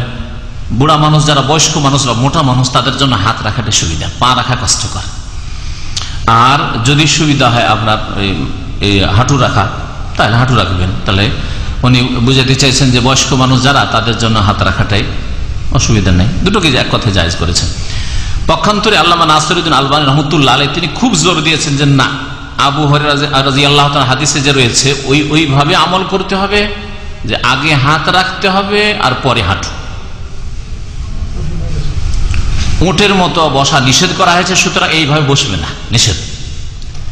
তাহলে যারা কোরআন সুন্নাহর গবেষক ওলামা বর্তমান যুগে বা এই মানে গত 25-50 বছরের মধ্যে, তাদের মধ্যে আল্লামা নাসিরউদ্দিন আলবানী রহমতুল্লাহ আলাইহি তিনি বলছেন যে হাত রাখতে হবে আগে, হাঁটু রাখা যাবে না। হাঁটু রাখলে উটের মতো বসা হবে, যেটা নিষেধ করা হয়েছে।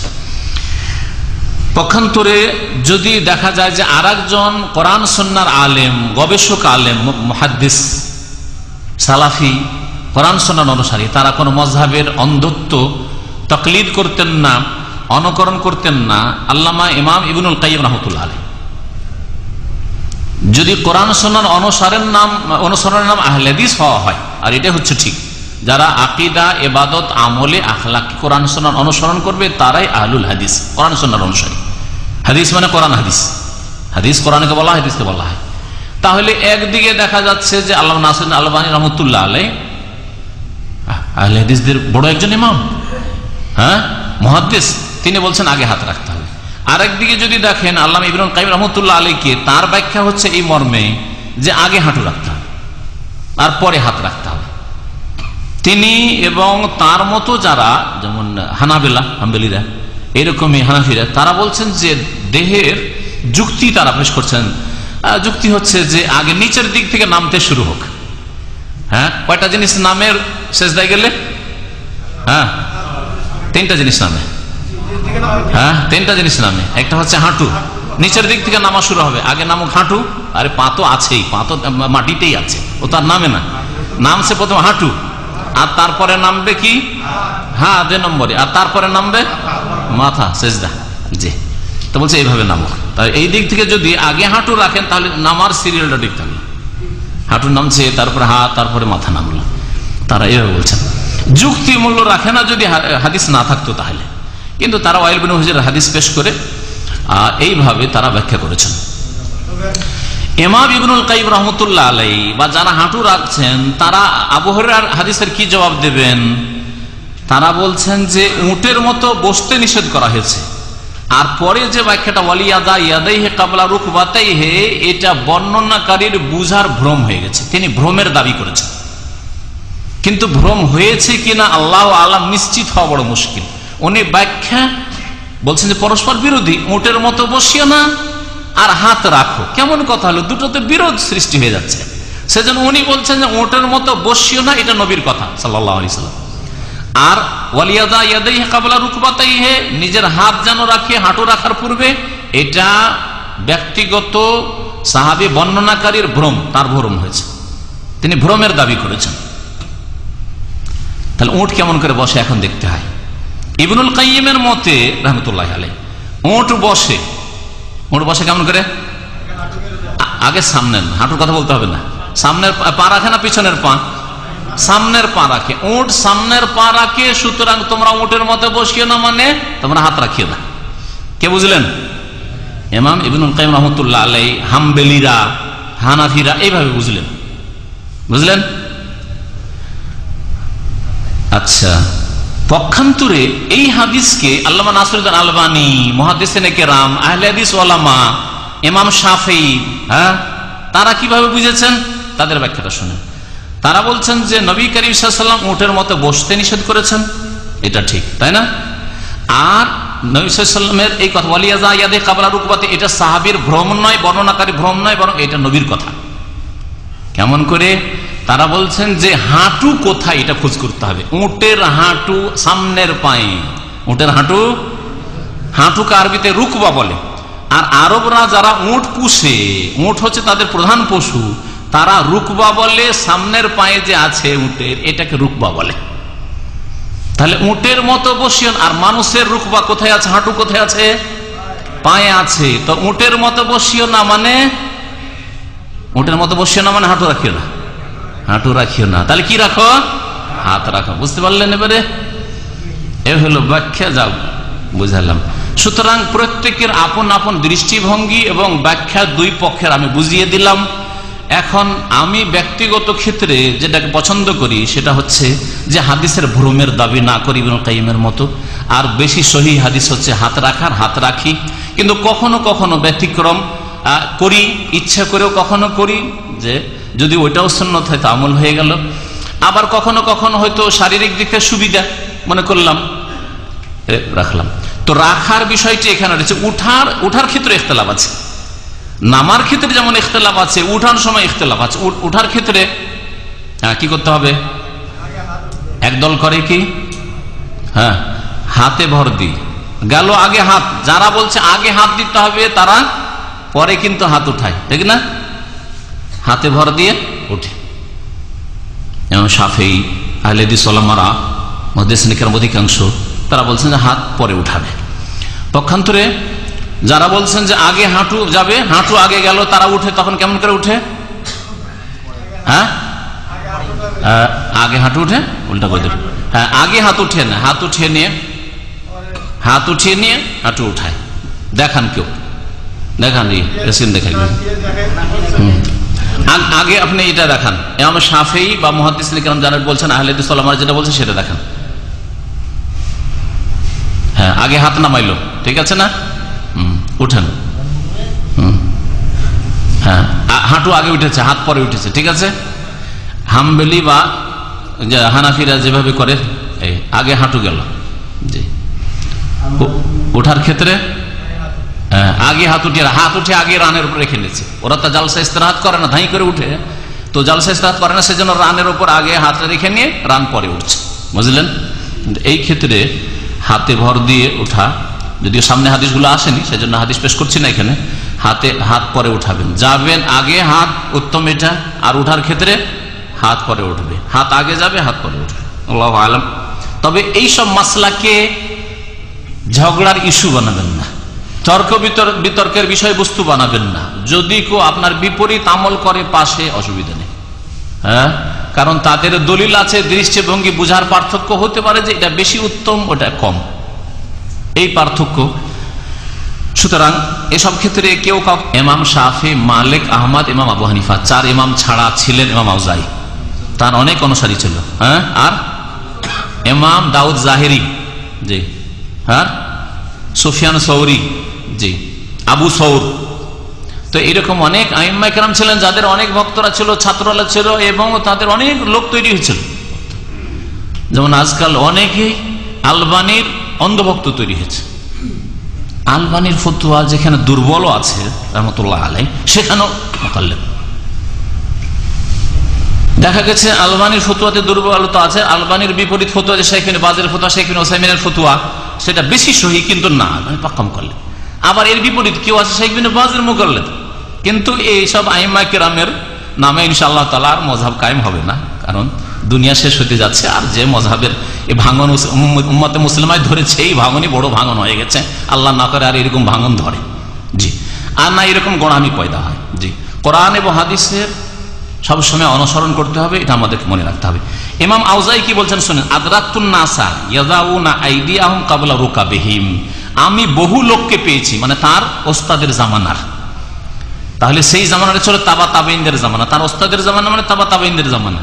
সেই জামানার লোকদেরকে পেয়েছি যে ইয়াদাউনা আইদিয়াহুম ক্বাবলা রুকাবিহিম, তাদের হাঁটুর পূর্বে তারা নিজের হাত রাখতো। তার হাঁটুর পূর্বে কি রাখতো? হাত রাখতো। তাহলে ইমাম আউজাইরও মত হচ্ছে যে আগে হাত রাখাটাই মুস্তাহাব। আল্লাহু আ'লাম।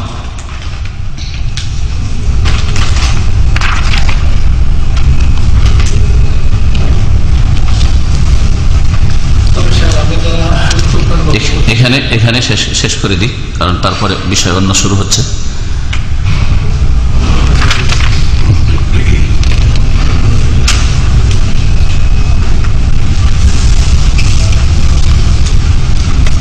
এই মর্মে উলামা কেরাম যতটা ইখতিলাফ করেছেন আমি সংক্ষেপে পুরোটাই বলে দিয়েছি। আর দলিল ওই 3টি হাদিস, এক পক্ষে 2টি হাদিস রয়েছে, আর এক পক্ষে 1টি হাদিস রয়েছে। এই বিষয়টি উল্লেখ করে দেওয়া হয়েছে। তাই ভাষ্যকার ওই বিষয়টি উল্লেখ করেছেন যে লাদাইনা সালাসাতু হাদিস ফি সিফাতিল হাওয়া ইলা সুজুদ, সেজদায় যাওয়ার ক্ষেত্রে আমাদের কাছে 3টি হাদিস রয়েছে। হাদিস আবু হুরায়রা হাদিস, ইযা সাজাদা আহাদুকুম, সেজদায় গেলে ফালা ইয়াবরুকুল বাইর, উটের মতো বসবে না, ওয়ালিয়াযা ইয়াদাইহি ক্বাবলা রুকবাতাইহি, আর হাঁটুর পূর্বে যেন নিজ হাত রাখে, মারফু হাদিস নবী সাল্লাল্লাহু আলাইহি ওয়াসাল্লামের।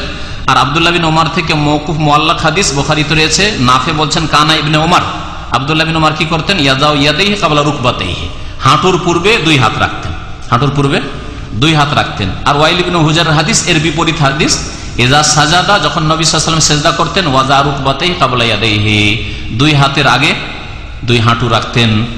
এই হাদিসটি বিপরীত দিকে রয়েছে, এই 3টি টোটালি মর্মে হাদিস। আর ইনশাআল্লাহ তাআলা উত্তম হচ্ছে আগে হাত রাখা, পরে হাঁটু রাখা। তবে এর বিপরীত কেউ যদি করে তো না বাধা দেবেন, না আপত্তি করবেন, আর না তর্ক বিতর্কে জড়াতে যাবেন। আর এর বিপরীত কেউ যদি করে তাতেও আপনারা বা অন্যরাও অন্যের উপর আপত্তি করবেন না, কারণ হাদিস দেখলেন যে সামনে আছে, আর হাদিস যঈফ নয়, আশা করি সবগুলি সহি, একটা হয়তো বেশি সহি আর একটা তার চাইতে তুলনামূলক একটু কম, কিন্তু হাদিস সবগুলি গ্রহণযোগ্য। আল্লাহ পাক রব্বুল আলামিন যেন কোরআন হাদিস মোতাবেক আমাদের চলার তৌফিক দান করেন, নবী করিম সাল্লাল্লাহু আলাইহি ওয়াসাল্লামের সালাত আমাদেরকে আদায় করার জন্য তৌফিক দান করেন, হক পর্যন্ত সত্য পর্যন্ত আমাদেরকে পৌঁছার জন্য আল্লাহ পাক রব্বুল আলামিন তৌফিক দান করেন। আর ভুল ভ্রান্তি হলে আল্লাহ পাক যেন আমাদের মাফ করে দেন। রব্বানা লা তুআখিযনা ইন নাসিনা আও আখতানা রব্বানা ওয়া লা তাহমিল আলাইনা ইসরান কামা হামালতাহু আলাল লাযিনা মিন ক্বাবলিনা রব্বানা ওয়া লা তুহাম্মিলনা মা লা তাকাতা লানা বিহি ওয়াফু আন্না ওয়াগফির লানা ওয়ারহামনা আনতা মাওলানা ফানসুরনা আলাল কওমিল কাফিরিন। আল্লাহ পাক রব্বুল আলামিন যেন আমাদের বালা মুসিবত দূর করে দেন। শাম দেশের মুসলিম ভাই বোনদের বালা মুসিবত আল্লাহ দূর করেন, যেন জালেমদেরকে আল্লাহ পাক রব্বুল আলামিন যেন সর্বনাশ করেন।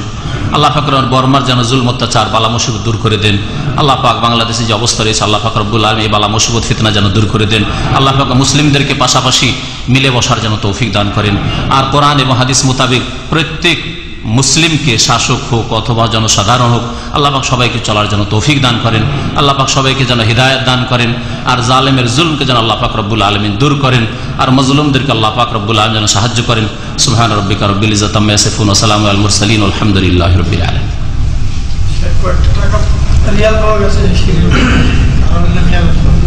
পড়ে পাওয়া গেছে? আচ্ছা, ঠিক আছে।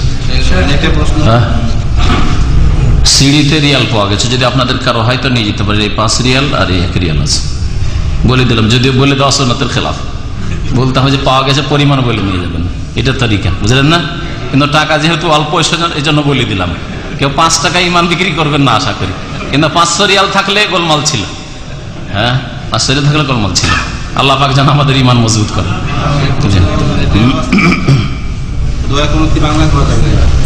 দোয়ায়ে কুনুত বাংলায় করা যাবে কিনা? না, দোয়ায়ে কুনুত বাংলায় করা যাবে না। যে দোয়াটা সুন্নতি দোয়া, আল্লাহুম্মা হাদিনি ফিমান হাদাইত, আল্লাহুম্মা ইন্না নাস্তাইনুক, এগুলো বাংলায় করা যাবে না। যেগুলি মাসুরা দোয়া সেগুলি পড়ে নিতে হবে। আর তারপরে যদি আপনার দোয়ার প্রয়োজন হয়, আর এটা দোয়ার ক্ষেত্র, আর আপনার দোয়া মুখস্থ নেই, আরবি জানা নেই, সুতরাং সেখানে আপনি মনে মনে আপনার নিজের ভাষায় দোয়া করেন। কারণ বাংলায় যদি উচ্চস্বরে আপনি দোয়া করেন তাহলে অন্যরা বিভ্রান্ত হবে। অনেকে আছে যে আপনার এই ফতোয়ার বিরোধী, সুতরাং এইরকম কাজ করবেন না যাতে ঝামেলা হয়, তর্কে জড়ানো অথবা মানুষের সাথে মনোমালিন্য হয়, ইখতিলাফ হয়। জি, ব্যক্তিগত জীবনে আপনি বেতরের কুনুত করছেন একা একা, বা আল্লাহর কাছে দোয়া করতে চাইছেন, আর আপনি সুন্নতি কুনুতটা পড়ে নিলেন, আল্লাহুম্মা হাদিনা ফিমান হাদাইত পড়ে নিলেন, তারপরে নিজের ভাষায় দোয়া করেন, আশা করি অসুবিধা হবে না। জি, হ্যাঁ, দোয়া করার পরে হাত মুখে ফিরানো, এই হাদিস আবু দাউদে রয়েছে। হাদিসের সনদ জয়ীফ, হাদিসের সনদ জয়ীফ। সুতরাং এই ভেতরে হোক অথবা অন্য কোথাও হোক, দোয়া করে হাতটা এমনিতেই ছেড়ে দেবেন, এটাই হচ্ছে ঠিক, এটা হচ্ছে ঠিক। আপনাদেরকে একটা জিনিস আমি এখানে শুনিয়ে দিই, কথাটা ছুটে গেছে, তাহলে আমাদের ভাই যে রেকর্ড করছেন উনি ওতে অ্যাড করে দিতে পারবেন। কিছু কিছু আলেমরা বলেছেন ওই জয়ীফ হাদিসের ভিত্তিতে, ইয়ামবাগি আন ইয়ামসাহা ওয়াজহাহু বিয়াদিহি বাদাল ফারাগ মিনহু, কুনুতের দোয়া করার পরে চেহারায় হাত ফিরাবেন। কিছু আলেমদের ফতোয়া এটা।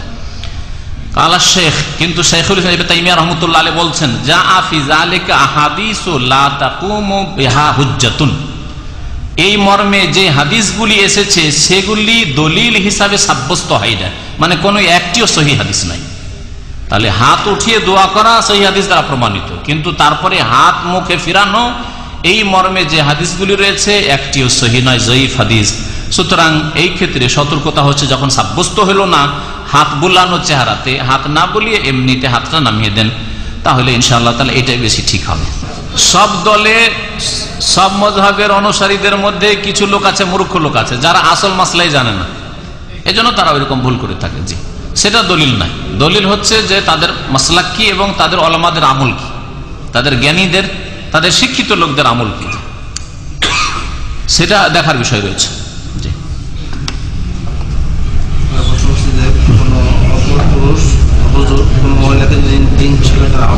কি করার জন্য? কোন পুরুষ যদি অপর মহিলাকে দিন শিখার জন্য আহ্বান করে, দিন শিখাবে কোন মাধ্যম দিয়ে, মানে ধরো ইন্টারনেটের মাধ্যমে অথবা যে কোনো ভাবে, আড়াল থেকে, পর্দার আড়াল থেকে নাকি সামনে, এটা প্রশ্ন হইতে হবে। পর্দার আড়াল থেকে যদি হয় আর ফিতনা মুক্ত থাকে, পর্দার আড়াল থেকে ইন্টারনেটের মাধ্যমে হ্যাঁ দিন শিখাচ্ছে, পর্দার আড়ালে মহিলারা বসে থাকে আমাদের আলোচনাতে, দিন শিখছে না? শিখছে না। তাহলে জায়েজ শুধু নয়, বরং সুন্নাত, বরং অনেক ক্ষেত্রে ওই মহিলাদের জন্য শিখা ওয়াজিব, ফরজ। পুরুষ মহিলাদের কাছ থেকে হয়তো এই বিষয়গুলি শিখতে পারবে না এইভাবে, তার দিন শিখা অনেক ক্ষেত্রে ফরজ, ফরজ জিনিসগুলি শিখা ফরজ। আর যদি সামনে বসি হয়, যতই বড় আল্লাহর ওলি হোক না কেন, যতই বড় আল্লাহর ওলি হোক না কেন, সামনে বসিয়ে কোন মহিলাকে চেহারা খুলে শিখানো জায়েজ নয়, হারাম। চেহারা খুলে সামনে বসে শিখবে, হারাম। হ্যাঁ, যদি বোরকা পরে থাকে অথবা পর্দা দেওয়া থাকে, সামনে আড়ালে বোরকা পরে আছে, বোরকা পরে বসে আছে, আর যদি পড়ায় আর ফিতনা মুক্ত থাকে, তাহলে জায়েজ বলা যেতে পারে। ফিতনা মুক্ত, অন্তর ফিতনা যেন মুক্ত থাকে, আর এমনিও যেন কথা কাজে যেন ফিতনা মুক্ত থাকে। আজকাল স্কুল কলেজে যেসব প্রফেসররা পড়ায়, স্কুল মাধ্যমিক স্কুলের কথা বলছি, কারণ মাধ্যমিক হাই স্কুলে আমার বেশ কিছু বন্ধু বান্ধবরা আছে যারা পড়ায় বিভিন্ন সাবজেক্ট। তো ছাত্রীদের সাথে, ছাত্রীরা 15 বছর 16 বছরের 18 বছরের ছাত্রী, তাদের সাথে রসিকতা করে, তাদের সাথে মজাক করে, বেয়াদব বলে। এই তো বেয়াদব শিক্ষক, তাহলে তো ফিতনা, অবশ্যই ফিতনা, কথার ফিতনা, কথার জেনা, চোখের জেনা। সুতরাং এইরকম পড়ানো জায়েজ নয়। জি, দিন শেখানো মাদ্রাসাতেও, জি মাদ্রাসাতেও, কারণ মাদ্রাসাতে যারা পড়াচ্ছে ওরা তো ফেরেশতা না, ওরা তো মানুষ। হ্যাঁ,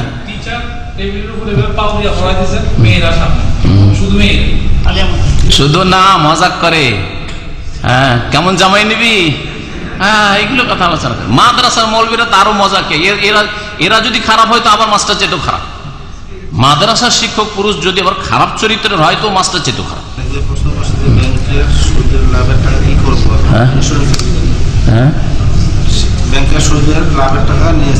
ব্যাংকের সুদের টাকা কি করবেন? মুক্ত হওয়ার জন্য দান করে দিবেন, নেকির জন্য নয়। হারাম পয়সাতে নেকি হয় না। সুতরাং ব্যাংকে যদি আপনার ডিপোজিট থেকে থাকে, পয়সাটা উঠিয়ে নিয়ে মুক্ত হওয়ার জন্য একেবারে অভাবী দরিদ্রদেরকে, অথবা দিন ইসলামের খেদমতে, দাওয়াতের কাজে, ইসলাম প্রচারের কাজে বিভিন্ন জায়গায় খরচ করে দিবেন। দুনিয়ার স্বার্থ যেন না থাকে, আপনজনকে দেওয়া। ব্যাংকের সুদের টাকা উঠিয়ে, ও আমার ভাইটা তো একটু গরিব, তার ছেলে মেয়েকে পড়াইতে পারে না, অথচ সে সচ্ছল মোটামুটি চলে যাচ্ছে, কিন্তু একটু আরো ভালো করে একটু খাওয়াবে, সেই জন্য দিয়ে দিল ভাইকে, বোনকে দিয়ে দিল, অথচ সংসার চলছে, তার সুন্দর চলছে। হ্যাঁ, একেবারে চলছে না, অসহায়, অথবা চিকিৎসায় পড়েছে, চিকিৎসা করাতে পারছে না, হ্যাঁ অপারেশন হবে, পারছে না, সেটা আলাদা কথা। একটা গরিব গ্রামের গরিবের বাড়িতে কাপড় নেই পরার, শীতের বস্ত্র নেই, বাথরুম নেই, টিউবওয়েল নেই, আর আপনার ভাইকে আপনি ফ্রিজের জন্য, আর না হয় স্কুলে ফিস দিয়ে প্রাইভেট স্কুলে পড়াবে সেই জন্য সুদের টাকা দিচ্ছেন অথবা জাকাতের টাকা দিচ্ছেন, তাহলে জায়েজ নয়, তাহলে জায়েজ নয়। যেই লোক আপনার ভাই নয়, আত্মীয় নয়, যার বাড়িতে আরো জরুরি কাজ আছে, ওকে দিতে হবে।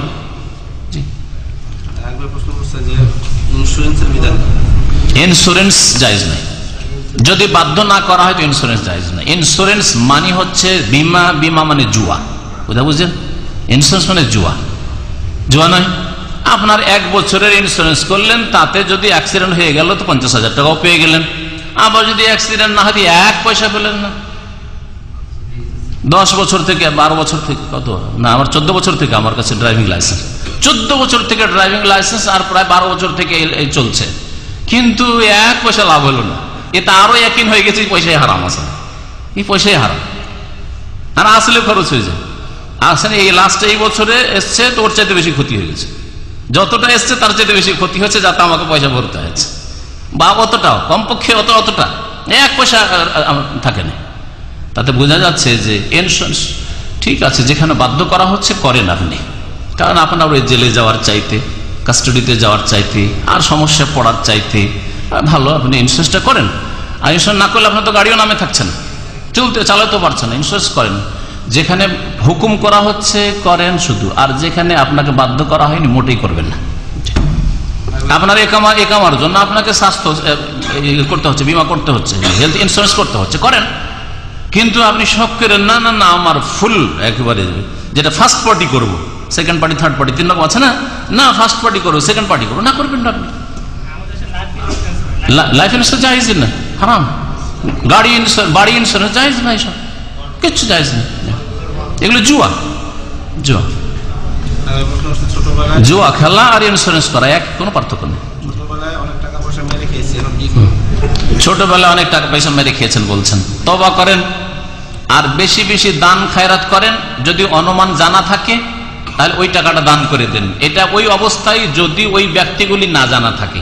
কিন্তু যাদের টাকা পয়সা মেরে খেয়েছেন যদি জানা থাকে তাদের বাড়িতে এনি হাউ যেইভাবে হোক পৌঁছে দিতে হবে। যদি সরাসরি লজ্জা পান বা এই তো দুশ্মন হয়ে যাবে আর খারাপ মনে করবে সমাজ আমাকে যে আমি চুরি করেছিলাম তাদের, তাহলে কোনো ভালো মানুষের মাধ্যমে পৌঁছে দেন, অথবা যেভাবে লুকিয়ে রাত্রে রেখে চলে এসে, যে রাত্রে চুরি হয়েছে রাত্রে চলে এসছে আমাদের বাড়িতে, যেই জিনিসটা চুরি করেছেন ওইটা রেখে দিয়ে চলে আসেন। যে আরে মাশাআল্লাহ আমাদেরকে জিন ফেরেশতা দিয়ে চলে গেছে, খুশি হয়ে যান। আলহামদুলিল্লাহ আপনি ফেরেশতা চরিত্র হয়েছেন, তওবা করেছেন, তাই তো দিয়ে এসছেন। যেসব ভাইরা ওইরকম শ্বশুর বাড়ি যৌতুক নিয়েছেন ফিরিয়ে দিয়ে আসেন। আমাদের এক ভাই ফিরিয়ে দিয়েছে, যে মোটরসাইকেল ফিরিয়ে দিয়েছে তরিকুল ইসলাম, আল্লাহ আলহামদুলিল্লাহ। আমাদের সম্পর্কে অনেক বিদাতপন্থীরা বলে শুরু এরা আকিদা করে। এই যৌতুক মোটরসাইকেলের দাম কত আজকাল বাংলাদেশে? 1 লাখ কাছাকাছি। মোটরসাইকেলটা পুরনো হয়েছে ফিরিয়ে দিয়েছে, টাকা ঘাটতি পুরনো দিয়েছে, বলছে ঘাটতি পুরনো ওটা এনে হয়তো বানিয়েছে জানি না, আমি অত বলতে পারবো না ডিটেলস, কিন্তু ফিরিয়ে দিয়েছে। তো আশ্চর্য হচ্ছে, আরে কোন জামাই হইল রে, আজকাল জামাই আরো নিবো আরো বাড়িয়ে দিতে এসছে, উল্টা ফিরিয়ে দিতে এসছে। তো যারা বলে আমাদের সম্পর্কে মিথ্যা ছড়ায় যে এরা শুধু আকিদা করে, এরা মিথ্যুক। আমরা আকিদার ইসলাহ করি, ইবাদতের ইসলাহ করি, হালাল হারামের ইসলাহ করি, আখলাক চরিত্রের ইসলাহ করি। আলহামদুলিল্লাহ, আল্লাহ পাক আমাদেরকে যেন তৌফিক দান করেন। আর এটা হচ্ছে পূর্ণাঙ্গ জীবন। টাকনার কাপড় দাড়ি সেটাও তো করছি। আর যারা এক শ্রেণীর লোক আছে আবার আমাদের দেশে, যারা দাড়ির কথা না এটা সামান্য ব্যাপার, টাকনায় তাদের অধিকাংশ লোকের টাকনার নিচে কাপড়, আর বলবে আমরা হচ্ছি কলেজ ইউনিভার্সিটি আর ওরা হচ্ছে প্রাইমারি। শুনেছেন কথা ওদের? শুনেছেন ওদের? আমরা হচ্ছে আমাদের দাওয়াতটা ব্যাপক, কারণ আমরা ওই রাষ্ট্রনীতিতে যেতে চাই, সেই জন্য ওদের দাওয়াতটা নাকি ব্যাপক হলো। আরে তোমাদের তরিকাটা যে ভুল রাষ্ট্রনীতিতে যাওয়ার, সেজন্য তো বালা মুসিবত। আর আমাদের যেটা পদ্ধতি মানুষকে সংশোধন করে, এই লোকগুলি কেউ বলবে না যারা দিন শিখেছে, দিনকে আল্লাহর দিনকে জেনে গেছে, যে বাতিলকে সমর্থন করব। চোরের হাত কাটবে না, চোরকে বলবে তোর 3 মাস জেল, কখনো সমর্থন করবেন না। আপনার করবেন? তো এইরকম যদি এইরকম দেশবাসী তৈরি হয়ে যায়, তাহলে বলবে যে না সরাও, তোমাদের এসব আইন চাই না পশ্চিমে। এটা হচ্ছে ইসলামী রাষ্ট্র কায়েম করার তরিকা।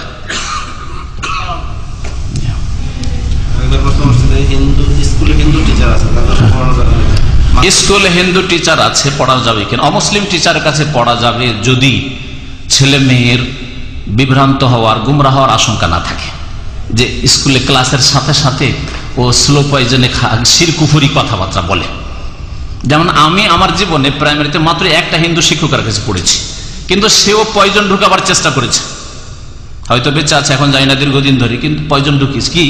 একদিন আলোচনা তোমাকে বলছে যে আরে মানুষের কিন্তু পুনর্জন্ম হয়, হিন্দুদের আমাদের আখেরাত, বাপ মা শিখিয়েছে আখেরাত, ছোট ছেলে জানি বা কি, 10, 11, 12 বছর বয়স হয়তো সেই সময়, তো জানি বা কি, তারপরেও জানিস আলহামদুলিল্লাহ আমাদের আখেরাত আছে, জান্নাত জাহান্নাম আছে, হিসাব আছে, কিছুটা তো জানা আছে জন্মসূত্রে। তো বলছে যে পুনর্জন্ম আছে, তোরা যদি ভালো মানুষ হইস, ভালো চরিত্রের হইস, তো তোরা শূদ্রের ছেলে, চামারের ছেলে, ডোমের ছেলে, তোরা ব্রাহ্মণ হয়ে জন্মিবি রে। আর তোরা যদি ব্রাহ্মণেরও ছেলে মুখার্জি আর কি বলছে চ্যাটার্জি আর ব্যানার্জিও যদি হইস, আর যদি বদমাইশ হইস তোরা রে, তোরা যদি লম্পট হইস, তো শূদ্র চামার হবি তোরা, তোরা চন্ডাল হয়ে জন্মাবি, তোরা কুকুর শৃগাল হয়ে জন্মাবি।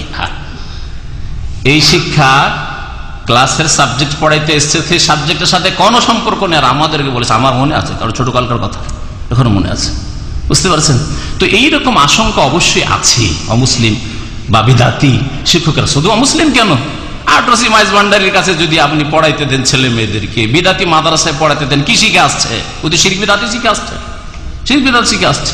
সুতরাং সবসময় দেখবেন যে আপনার ছেলে মেয়ের ওস্তাদটা কেমন, আকীদা ঠিক আছে, ইসলাম ঠিক আছে, নামাজ ঠিক আছে, আখলাক চরিত্র ঠিক আছে, তাহলে না ভালো কিছু শিখাবে। সবসময় চেষ্টা করবেন, আল্লাহ পাক যেন তৌফিক। একজন মুমিন ভাইয়ের মুক্তি চাই, সাইদি সাহেবের মুক্তির, আমরা মুক্তি চাই। কি বলে আমরা মুক্তি চাই না? আমরা প্রত্যেক মুসলিম ভালো মানুষের মুক্তি চাই। জি, প্রত্যেক মুসলিম ভালো মানুষের জন্য কল্যাণ চাই। আল্লাহ পাক রব্বুল আলামিন যেন প্রত্যেক মুসলিম সৎকর্মশীল ভালো মানুষের কল্যাণ করেন। আর যেসব ভুল ভ্রান্তি আছে আল্লাহ পাক রব্বুল আলামিন যেন সংশোধনের তৌফিক দান করেন। টুপি পরার বিধান এর আগে বলেছি তো, গত সপ্তাহে মনে হয়, গত একটা আলোচনাটা বলি, প্রত্যেক সপ্তাহে যদি নিয়ে আসেন। টুপি পরা ফরজ, ওয়াজিব না, সুন্নাত না, হ্যাঁ, বরং এটা হচ্ছে ভালো মুসলিমদের সাজ বলিনি, গতদিন আলোচনা করেছি। মুসলিমদের মধ্যে যারা ভালো ভদ্র লোক, সম্ভ্রান্ত লোক, তারা আমাদের উপমহাদেশে টুপি দিয়ে মাথা ঢাকে। আরবদের মধ্যে যারা ভদ্র তারা মাথা ঢেকে চলাফেরা করে, মাথা ঢাকে টুপির সাথে এইটা দিয়ে। হ্যাঁ, আগের যুগে পাগড়িতে বাঁধতো, এটা এখন বাঁধেন না, এখন খোলায় রাখে। গুতরাবাসের আগে এই রুমাল এইটা দিয়ে, এটা হচ্ছে ভদ্রদের পোশাক। আর ভদ্রর মধ্যে আবার যদি এটা এইভাবে ঝুলানো থাকে এটা বেশি ভদ্র। আবার ওদের মধ্যে ক্যাটাগরি আছে ভদ্রতার, এটা বেশি ভদ্র হইল। আর যদি এটা উঠানো থাকে তাহলে কম ভদ্র, একটু ভদ্র কিন্তু একটু কম ভদ্র, বুঝছেন। আর এখানে যদি রশিটা থাকে তাহলে এটা হলো একটু হচ্ছে মডার্ন ভদ্র, কথা বুঝতে পারছেন তো।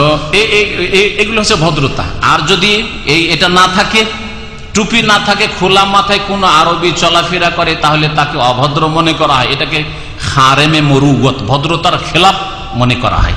তাহলে আরবদের মধ্যে যেমন সামাজিকতা আছে যে মাথা ঢাকা আর রুমাল ব্যবহার করে, এটা ভদ্রতা, তেমনি আমাদের মুসলিম সমাজে ভারত বাংলাদেশে মাথায় টুপিটা ঢাকার ভদ্রতা। ব্যাস, এটা ফরজও না, ওয়াজিবও না, সুন্নাতও না, মুস্তাহাবর প্রয়োজন নাই, ভালো জিনিস, শরীয়তের দিক দিয়ে ভালো না। মুসলিম ধার্মিক লোকেরা, ভালো মানুষরা এটা ব্যবহার করে, সুতরাং ব্যবহার করুন।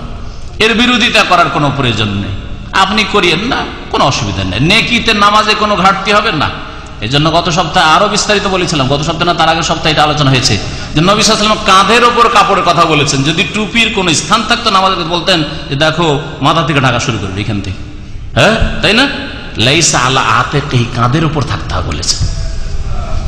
দলিল বলেছি, এই হাদিস থেকে আপনি ইস্তেমবাদ করেন, এটা হচ্ছে ইস্তেমবাদ, শরীয়তের মাসলা বের করা।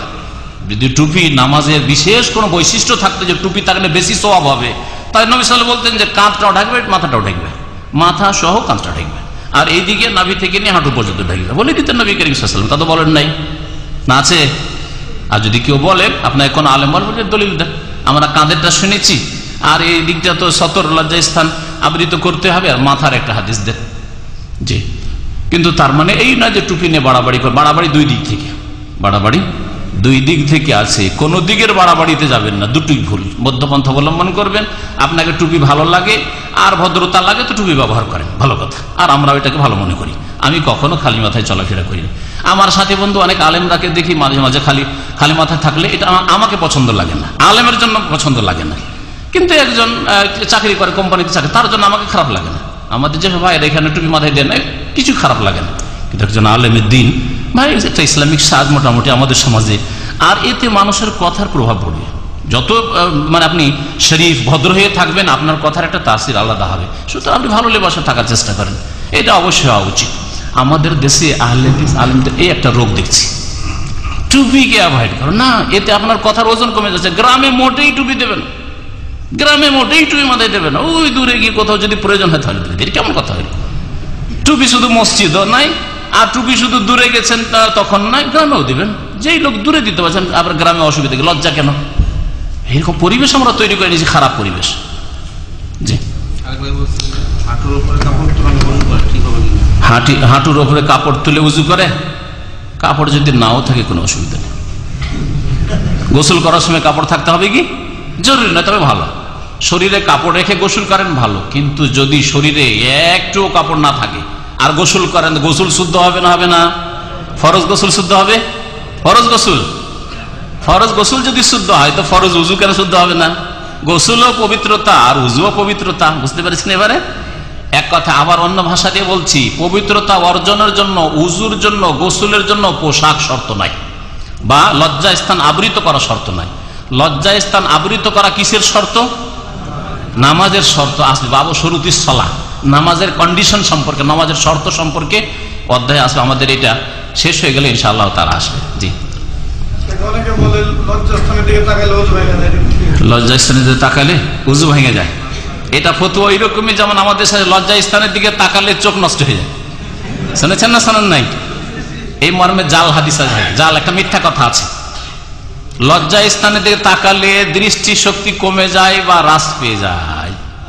জি, এগুলি বিদাতি কথা। ওই রকমই লজ্জা স্থানে তাকালে উযু নষ্ট হয়ে যাবে, এইসব বিদাতি কথা। জি, থাক এখান থেকে। সাল্লাল্লাহু আলা নবিয়িনা মুহাম্মদ ওয়া আলা আলিহি ওয়া সাহবিহি আজমাইন।